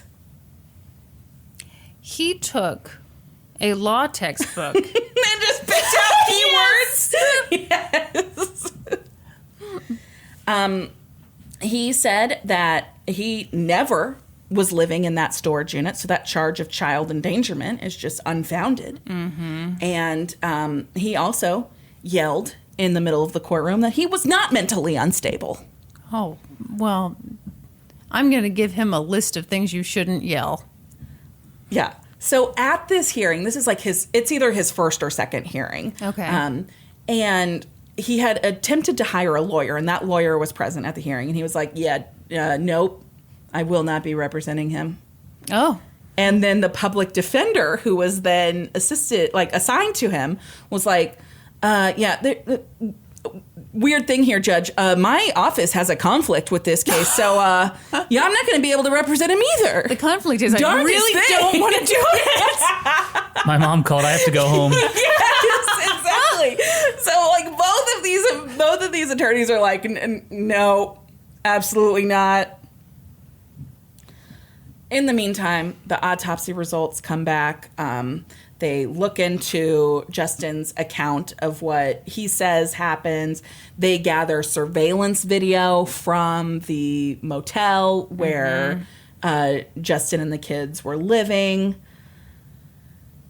And they talk to the motel employees, and this is what they find out from the day that they believe they left the motel and headed towards the storage unit. Justin called the motel front office that morning, pretending to be his wife. He disguised his voice as a woman's voice and said that they would be checking out that day. And then surveillance video captured him dressed as a woman. Oh, my God. This sounds like budget Mrs. Doubtfire. That is not fooling anyone. Leaving the motel room, pushing the baby in a stroller, the 2-year-old walking next to him, and him pulling a large cooler behind him. At this point, the prosecutors determined that the only charge they were going to be able to charge him with were the child endangerment charges, and then they added a charge of abandoning a corpse. This had to be so frustrating. Oh, yeah. Yes. Because logic tells you one thing happened, but... Yeah. Yeah, if you can't determine cause of death... Yeah. Oh, you're screwed. Yeah. So, in the meantime, Jackson County prosecutors are weighing the possibility of charges, since that's where her death occurred. They're like, at the very least, should be able to charge him with dismembering a corpse. Okay. So they're over there in Jackson County weighing those charges. Johnson County's moving forward. November 24th of 2017, the new public defender for Justin Rey files a motion saying that he is unfit to stand trial. He said, in the motion, it said, based on the defendant's apparent inability to fully understand the legal proceedings against him, and because of the defendant's demeanor when discussions of the case are attempted with him, the attorney has good faith to believe that the accused is unable to effectively assist in his defense due to a mental or physical condition. Okay. So the public defender asked the court to order a psychiatric evaluation and examination in order to determine whether he was competent to stand trial. So they've got that going. In the meantime, the press and investigators start looking into Justin Rey's background. Mm-hmm. And it turns out that this is not his first involvement in a death investigation, missing persons investigation. So a friend of Justin's went missing in 2016. He went on vacation with Justin, never came back. No one has seen or spoken with him since. Friends of this man, his name was Sean Farrell, Ferrell, started texting him, calling him, no response, no contact. Finally, they open a missing persons report, and the police start an investigation, and they determined that several $1,000s have been racked up on this guy's credit cards in the time since he's been missing. And so they look into those charges, and when they check surveillance footage, Justin's got the credit cards. Justin's the one making the purchases. Yep. He's seen making purchases at Walmart, Walgreens, and a Flying J gas station. At one point, he's even seen in disguise making these purchases, though it is clearly him. Yes. Months go by. And this is happening in, this investigation's happening in Palm Springs. And months go by, and they find out that in Los Angeles, so they're close, but two separate police departments. In Los Angeles, Justin Rey had been involved in a car accident. And the car that he had been in was his friends. Yes. Oh, my God. And when they asked him about this, they asked him about Sean's whereabouts, he said he didn't know at first. And so police look into this car that was involved in the accident. They find blood in the trunk. And it comes back that it's the missing man's blood. But Justin has a perfectly reasonable explanation for this. I'm sure he does. When they were on vacation, his friend died of natural causes. How old was this friend? I don't know that, but 80? No. Didn't think Justin's so. like 35, so he died of natural causes, and due to their religion, he couldn't transport the body back. He had to cremate him right there at that time, and so he burned his body. You mean he took it to a professional? No. He cremated it himself as per his religion. Right. Mm-hmm. Yeah, and several points of these articles, they're like, Christian Science has said that this was not part of their practices. Yeah. I'm sure there are a lot of Christian scientists who are like, no, we'd go to a crematorium. Yeah, hey, don't drag us down in this, man. Exactly. To this day, the remains have never been found. Yeah. So, now California is looking at Justin Rey for possible murder charges. Oh my God. Moving forward through the system, it's December of 2017 now, and a judge has ruled that Justin is incompetent to stand trial. Yeah. And he orders him to a state hospital for 90 days of treatment. He'll go for 90 days of treatment. They'll reassess, hopefully move back into heading towards trial. A couple of months after that ruling came down, Justin submitted several handwritten motions to the court. I bet those were great. 8 in total. They were written on notebook paper. Mm-hmm. And one asked for all charges, as well as the mental evaluation, to be dismissed. Yes. Why not? Hey, go big or go home. He said, in these motions, he said, I am sorry for any and all of my outbursts in court. Please forgive me, Your Honor. I just lost my wife to passing on. Then all of this. Lost her to passing on. I'm sorry. I've never heard it phrased like that. Then all of this. I have children to save and am being forced to be apart from my 2-year-old and newborn children. And we just lost their mother. No, they are better for it, buddy. So his motions... Not for her. No. Yeah, yes, sorry, yes. I realized how that sounded. Yes. No, to be better, apart from him. Yes. Thank you. Yes.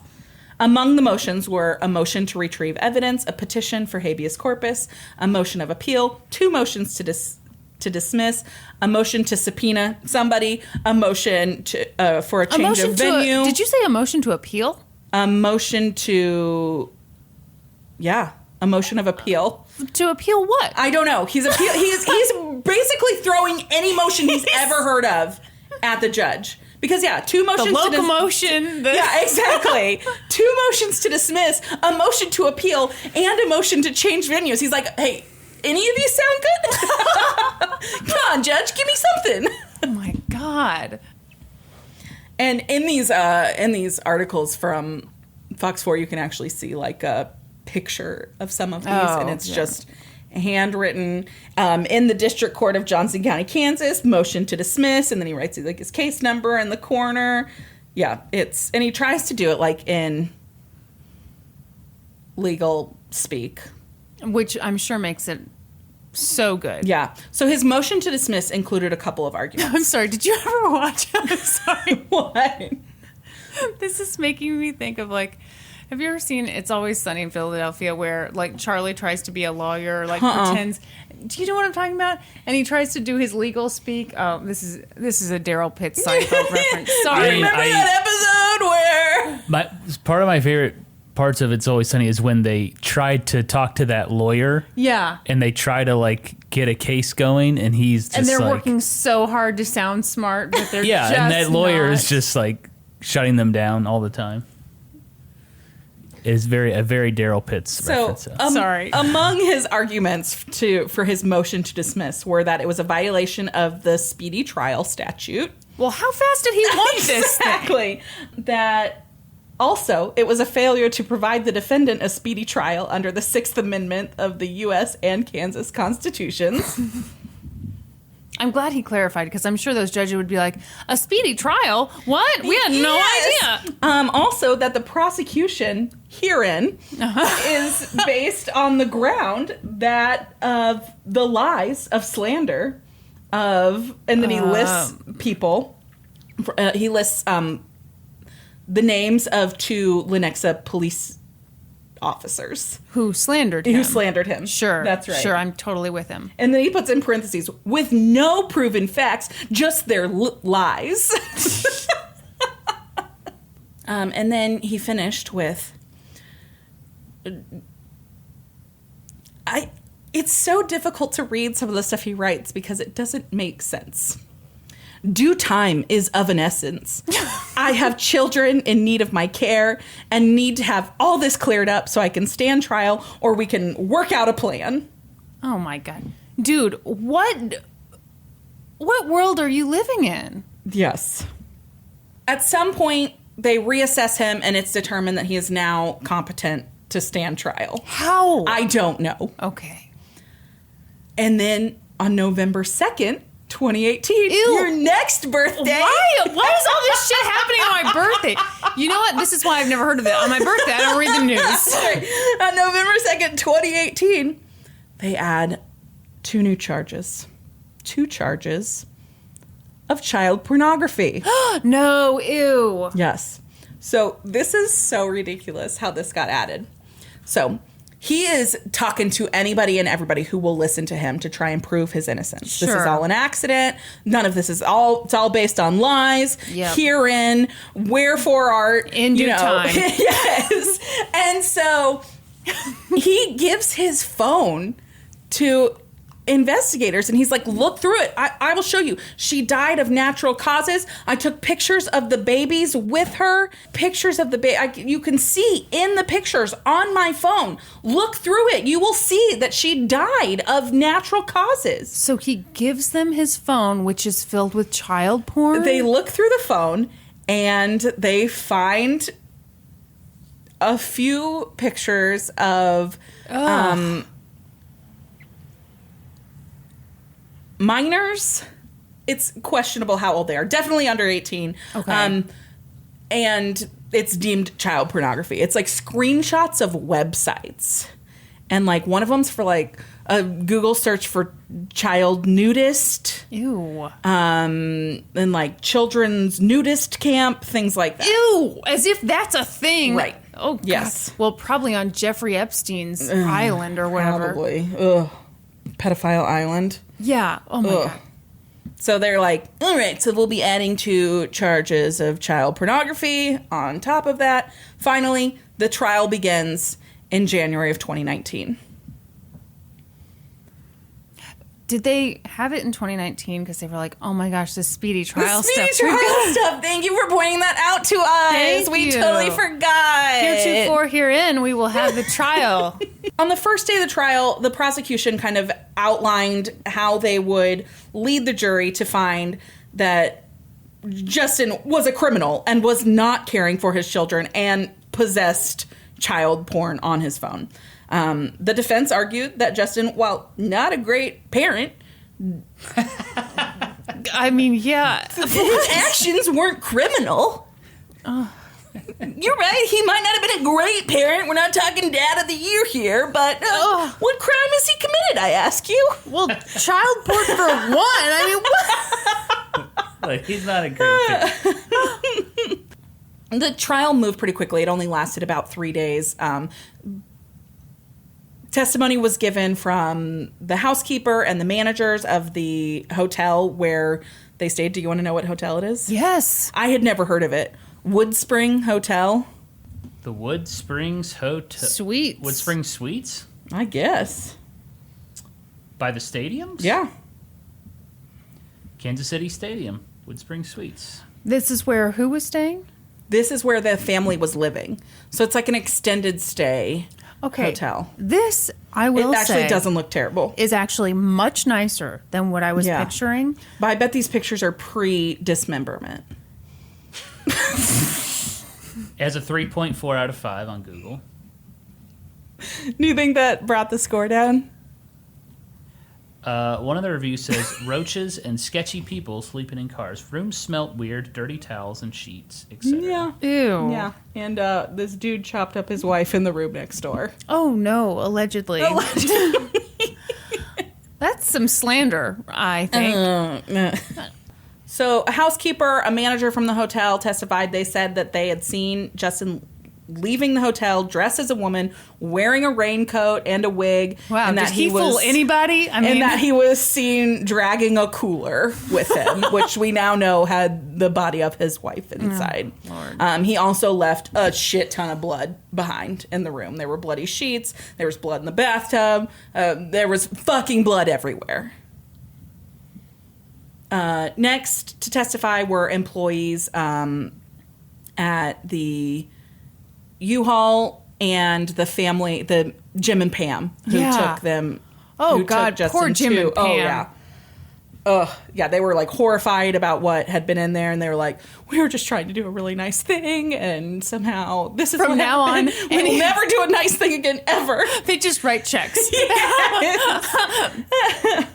They're like, we go to charity luncheons. Yeah, we go to charity balls. We do not go up to random dudes anymore and try to help out. The manager of the U-Haul testified, and this is kind of what I talked about before, that he believed that Justin and his kids had spent the night there because an alarm had gone off overnight. Okay. And it was like his unit that was accessed there. He also testified that it was winter. It's January, remember when this happened? January? It's October. Mm-hmm. Man, January. What a gay month. Am I right? It was October when this happened, and that overnight temperatures had dropped to like the 40s, and that the units weren't really temperature controlled. To some degree they were, but it still would have gotten very cold inside. Poor kids. Oh, yeah. I've totally lost my place. Give me just a moment. Classic Brandy. Yes. So the manager of the U-Haul testified that it was a very dangerous environment for a newborn baby and a 2-year-old. Well, absolutely. Yes. Can you imagine? Like, I guess this is my job right now to testify.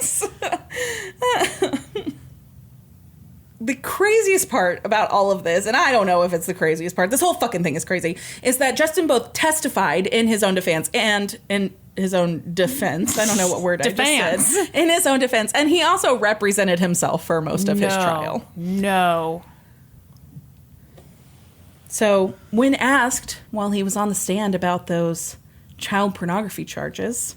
Oh, my God. He said that there was no chance that those were his. That at the timestamp on those, he would have been sleeping. And there's not a possible chance that he would have ever accessed that kind of website, ever. And he never would have screenshot anything from there. When asked who possibly could have been responsible for that, he said the only other adult who would have been with him was his wife. But she never would have accessed that either. He then, on the stand, said that he believed that the police must have tampered with his phone and planted those images on there. I mean, why not? I mean, you're saying all kinds of ridiculous stuff. Your defense is I was asleep at the time. Yeah. That's not going to fly. Yeah, why not accuse the police of slander and whatever else you want to? His reasoning for why it could not possibly have been him that looked up those images? Other than I'm not a child molester? It's because he's a Christian Scientist and he doesn't have sexual desires. That's not part of being a Christian Scientist. What? Yes. As part of his religion, he doesn't have sexual desires and he would never look at porn of any kind. Again, I believe that the Christian scientists were like, Sarah, could you please stop referencing us? I mean, I know next to nothing. All I know about Christian scientists is, right, that they don't practice modern medicine. Correct. That's all I know, too. Yeah. Okay, Yes. well, that we've exhausted That's my entire knowledge. Also, not very horny. They have no. In fact, they have no sexual desires at all. So what was his reasoning for having so many children? I mean, he had like 6 kids. They still have to propagate the species, Kristen. Oh, okay, I see. So that was just him doing his duty. That's right. Oh, great. Yeah. On January 31st, 2019, a Johnson County jury, after 8 hours of deliberation. 8 hours? Yes. Found Justin Rey guilty on all charges. I'm shocked it took that long. I am too. Were they holding out for lunch or something? I don't know. He's found guilty on January 31st, 2019. Of course, he continues to file like a million motions. Everything's delayed. He was finally sentenced on June 28th, which is my mom's birthday of 2019. So just at the beginning of the summer. Yeah. Huh. He was sentenced to 104 months in prison, so just over 8.5 years. And he must register as a sex offender. I'm not... Okay, I guess I'm as satisfied as you can be with that. Yeah. But I think that dude's a murderer. So that all just wrapped up.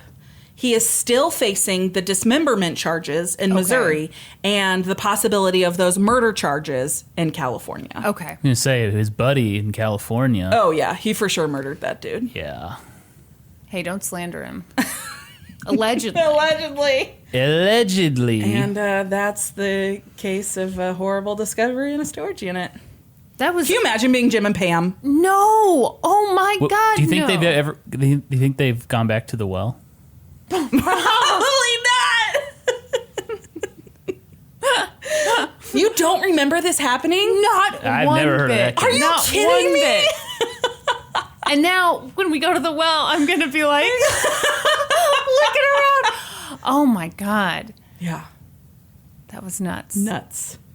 Norm? Wait, I Yes. have a case update real quick. Oh, okay. Before we bring in Norm. It's on my case that I did last week. The Oh. Dartmouth murders. Oh, my gosh. Okay, so I ended with saying that Jim Parker had submitted a motion for early release. He has served about 18 years of his sentence, and he was asking for early release. And that they hadn't, and he just did that like this summer, I believe.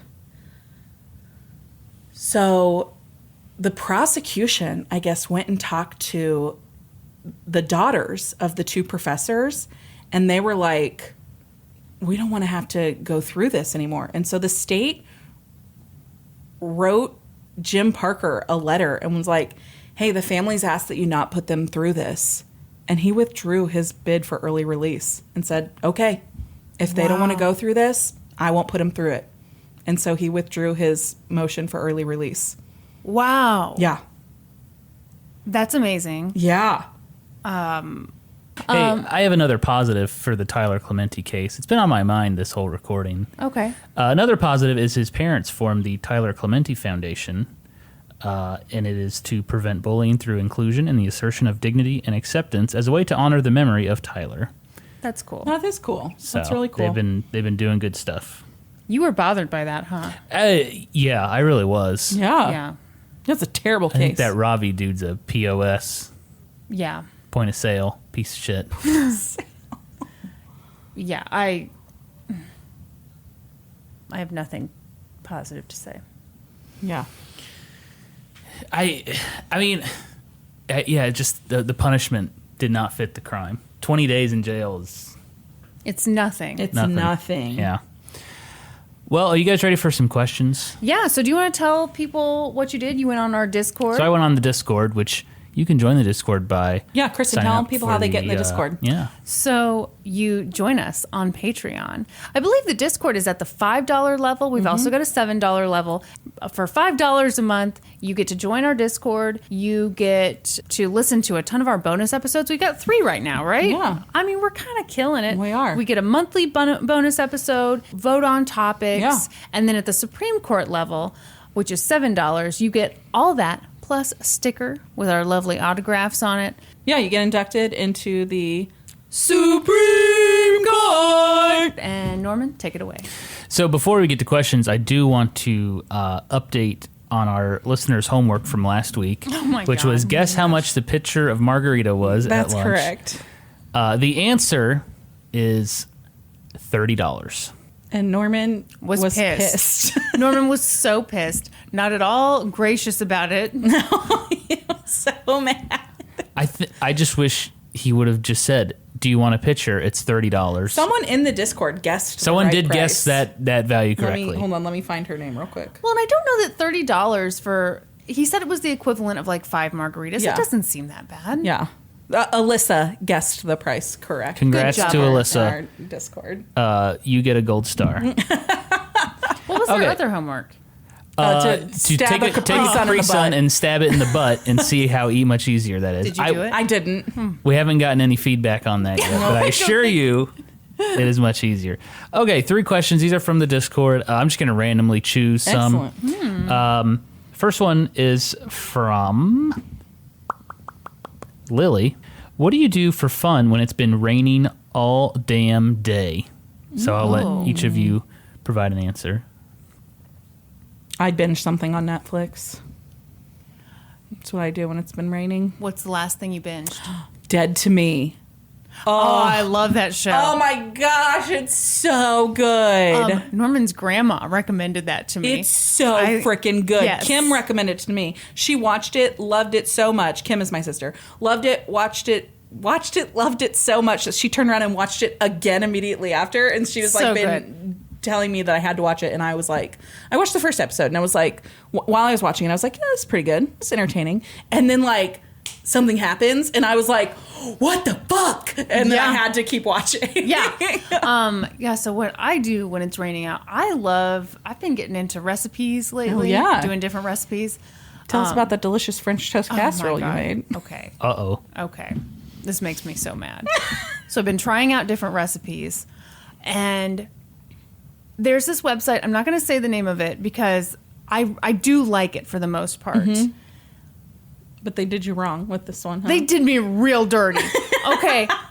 It was called Strawberries and Cream French Toast. How delicious I know, does that that sounds sound? delicious. And it was like this big casserole thing. You like cut up a bunch of, I think it was like challah bread. You cube that up, cube up some cream cheese, cut up some strawberries, put that all in a casserole, cover that with more bread. Then you mix up a bunch of eggs and milk and maple syrup and pour that over it. Let it set for 24 hours. Then you pop it in the oven. Then you take it out. You cover it in powdered sugar and more strawberries. I mean, the whole house smelled amazing. Yeah. It looked amazing. Norman was like dancing around in anticipation of eating it. Tasted terrible. It sucked. It sucked. And I bad. burned my hands getting it out of the oven. No. So that's what I do Not when great. it's raining. By the way, there were hot blobs of cream That cheese. just sounds disgusting to me. I don't like hot cream cheese to begin with, so no thank you. Yeah, I agree. There are very few hot blobs of anything that I'm going to like, but I mean the cream. Oh, Ugh. Next question from Hex Positive.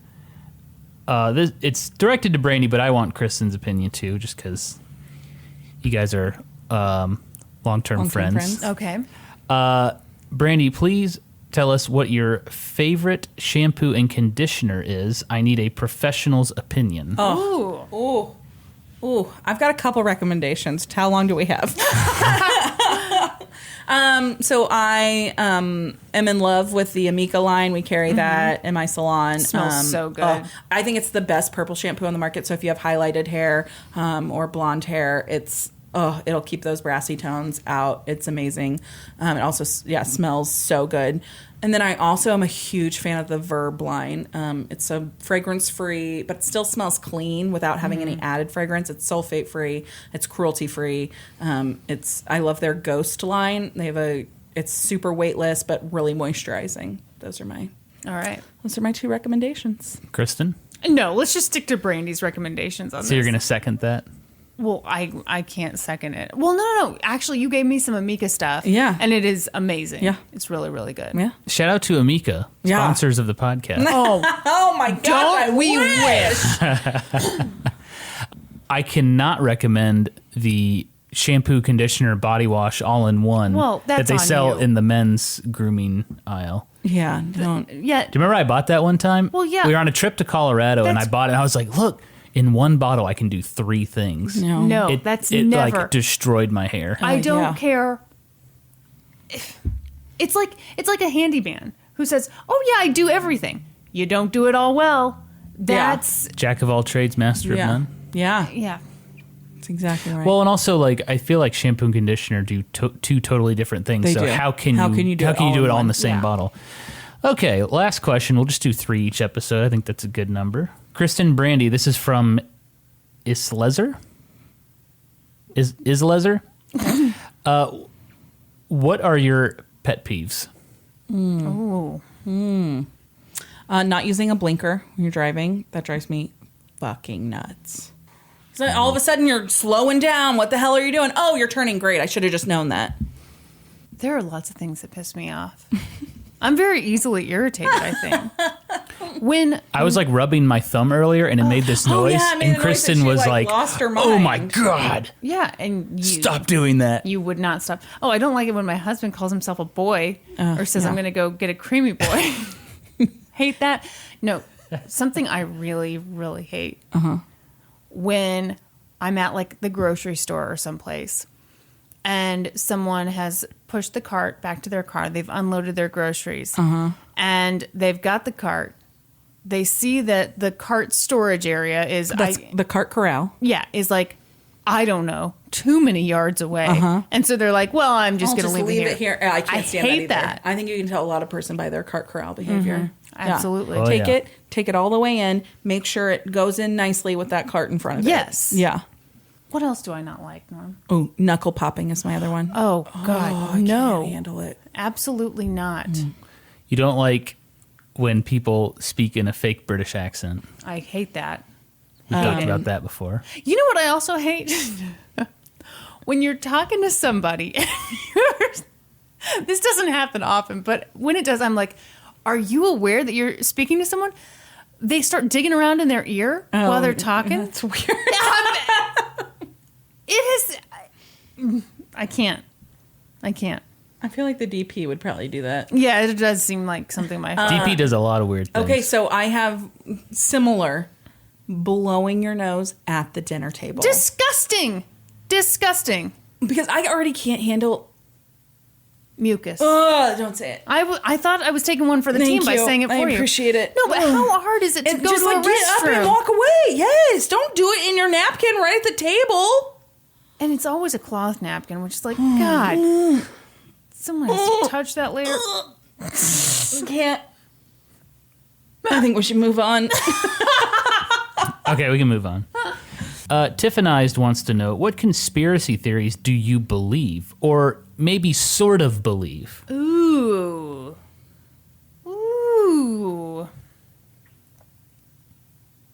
You know, I'm super anti-conspiracy theory. I mean, I think a lot of people say they're anti-conspiracy theory, but you seem like the type who believes a lot of stuff. I'm easily persuaded. Exactly. So what is it? Was 9/11 a conspiracy? No. Yeah. I hate that conspiracy I do theory. too. Yeah. I do too. See, here's my problem with conspiracy theories is I think that there's so many about like tragedies that they completely they take they're away insulting from the to the terror. victims. Yeah, absolutely. Like the Sandy Hook stuff. Oh, that People makes who me are like so mad. Yeah. That makes me like physically angry. Yes. Yeah. Yeah. And same with the Holocaust. Yeah. People who say that didn't happen. That's terrible. Yeah, no. Go F yourself. Yes. Now, my belief that maybe Jeffrey Epstein, I don't know, Was offed. was offed. You know, Bill Clinton visited Jeffrey Epstein Stop it. that morning and gave him a gift. What's your source? We Norm? don't know what the gift was, though. Interesting. I just heard it. I heard about it on the internet. I believe that... this is going to make me sound like a weirdo. What? I believe that the government knows more about, like, extraterrestrials and stuff than we... Area 51? Mm-hmm. Are you going to storm it with me? No, I'm not. But Come on. I do believe... I think it's so arrogant to think that we're the only beings in the universe. I agree with I think that. is crazy arrogant. So I believe that the government knows You think the government... What do you think more. they know? I don't know what they know, but I believe that they know more than they let the public know. Oh, come on. I do. You ever watched Ancient Aliens? No. Oh my gosh, my dad loves Ancient Aliens. Yeah, And so that show's cool. I don't love it, but they make a few good points on there sometimes. But what do you think the government knows? Well, I don't know, Kristen, because I don't know it. But I mean, you think that they know that, okay, on this specific planet? No. I think Brandy's just saying that the government has encountered Yeah. like alien life forms. Yeah. And like has like video or Yep. like photographic evidence Yes. of a UFO, Yeah. something like that. Yes. And they don't tell us because why? They don't want to freak out the public. Cause mass hysteria.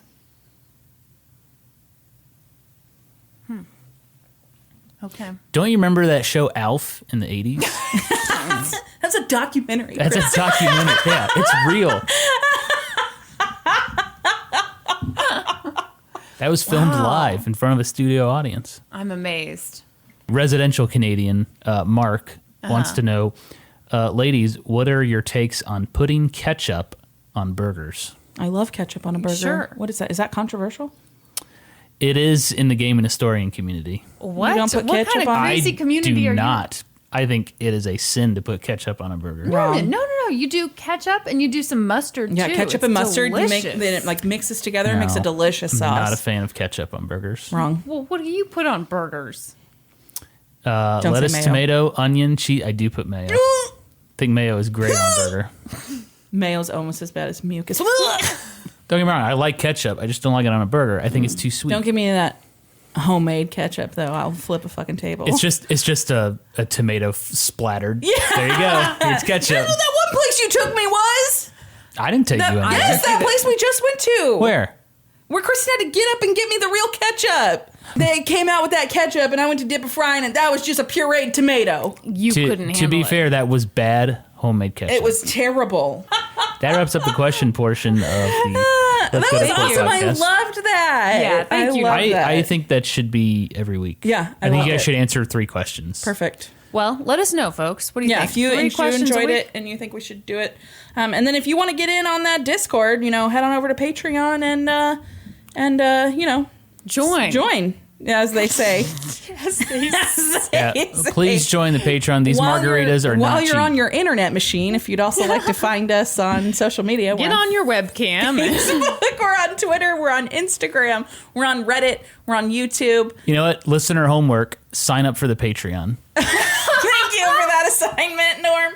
And while you're at it, subscribe to our podcast wherever you listen to us. And then head on over to Apple Podcasts, leave us a rating, leave us a review. And then if whatever platform you listen on allows you to leave us a review, do that there too.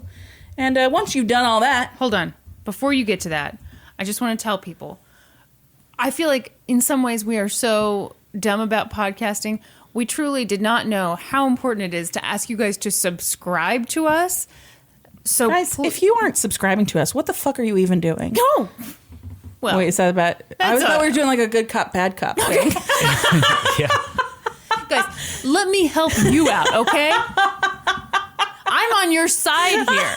Just subscribe to us, all Please right? subscribe to us. Yeah, and leave us a rating, leave us a review. And then Join be us. sure to join us next week. Kristen, is this your first time on the podcast? Yeah, subscribe and also join us next week when we'll be experts on 2 whole new topics. Podcast adjourned. Oh my God. And now for a note about our process. I read a bunch of stuff, then regurgitate it all back up in my very limited vocabulary.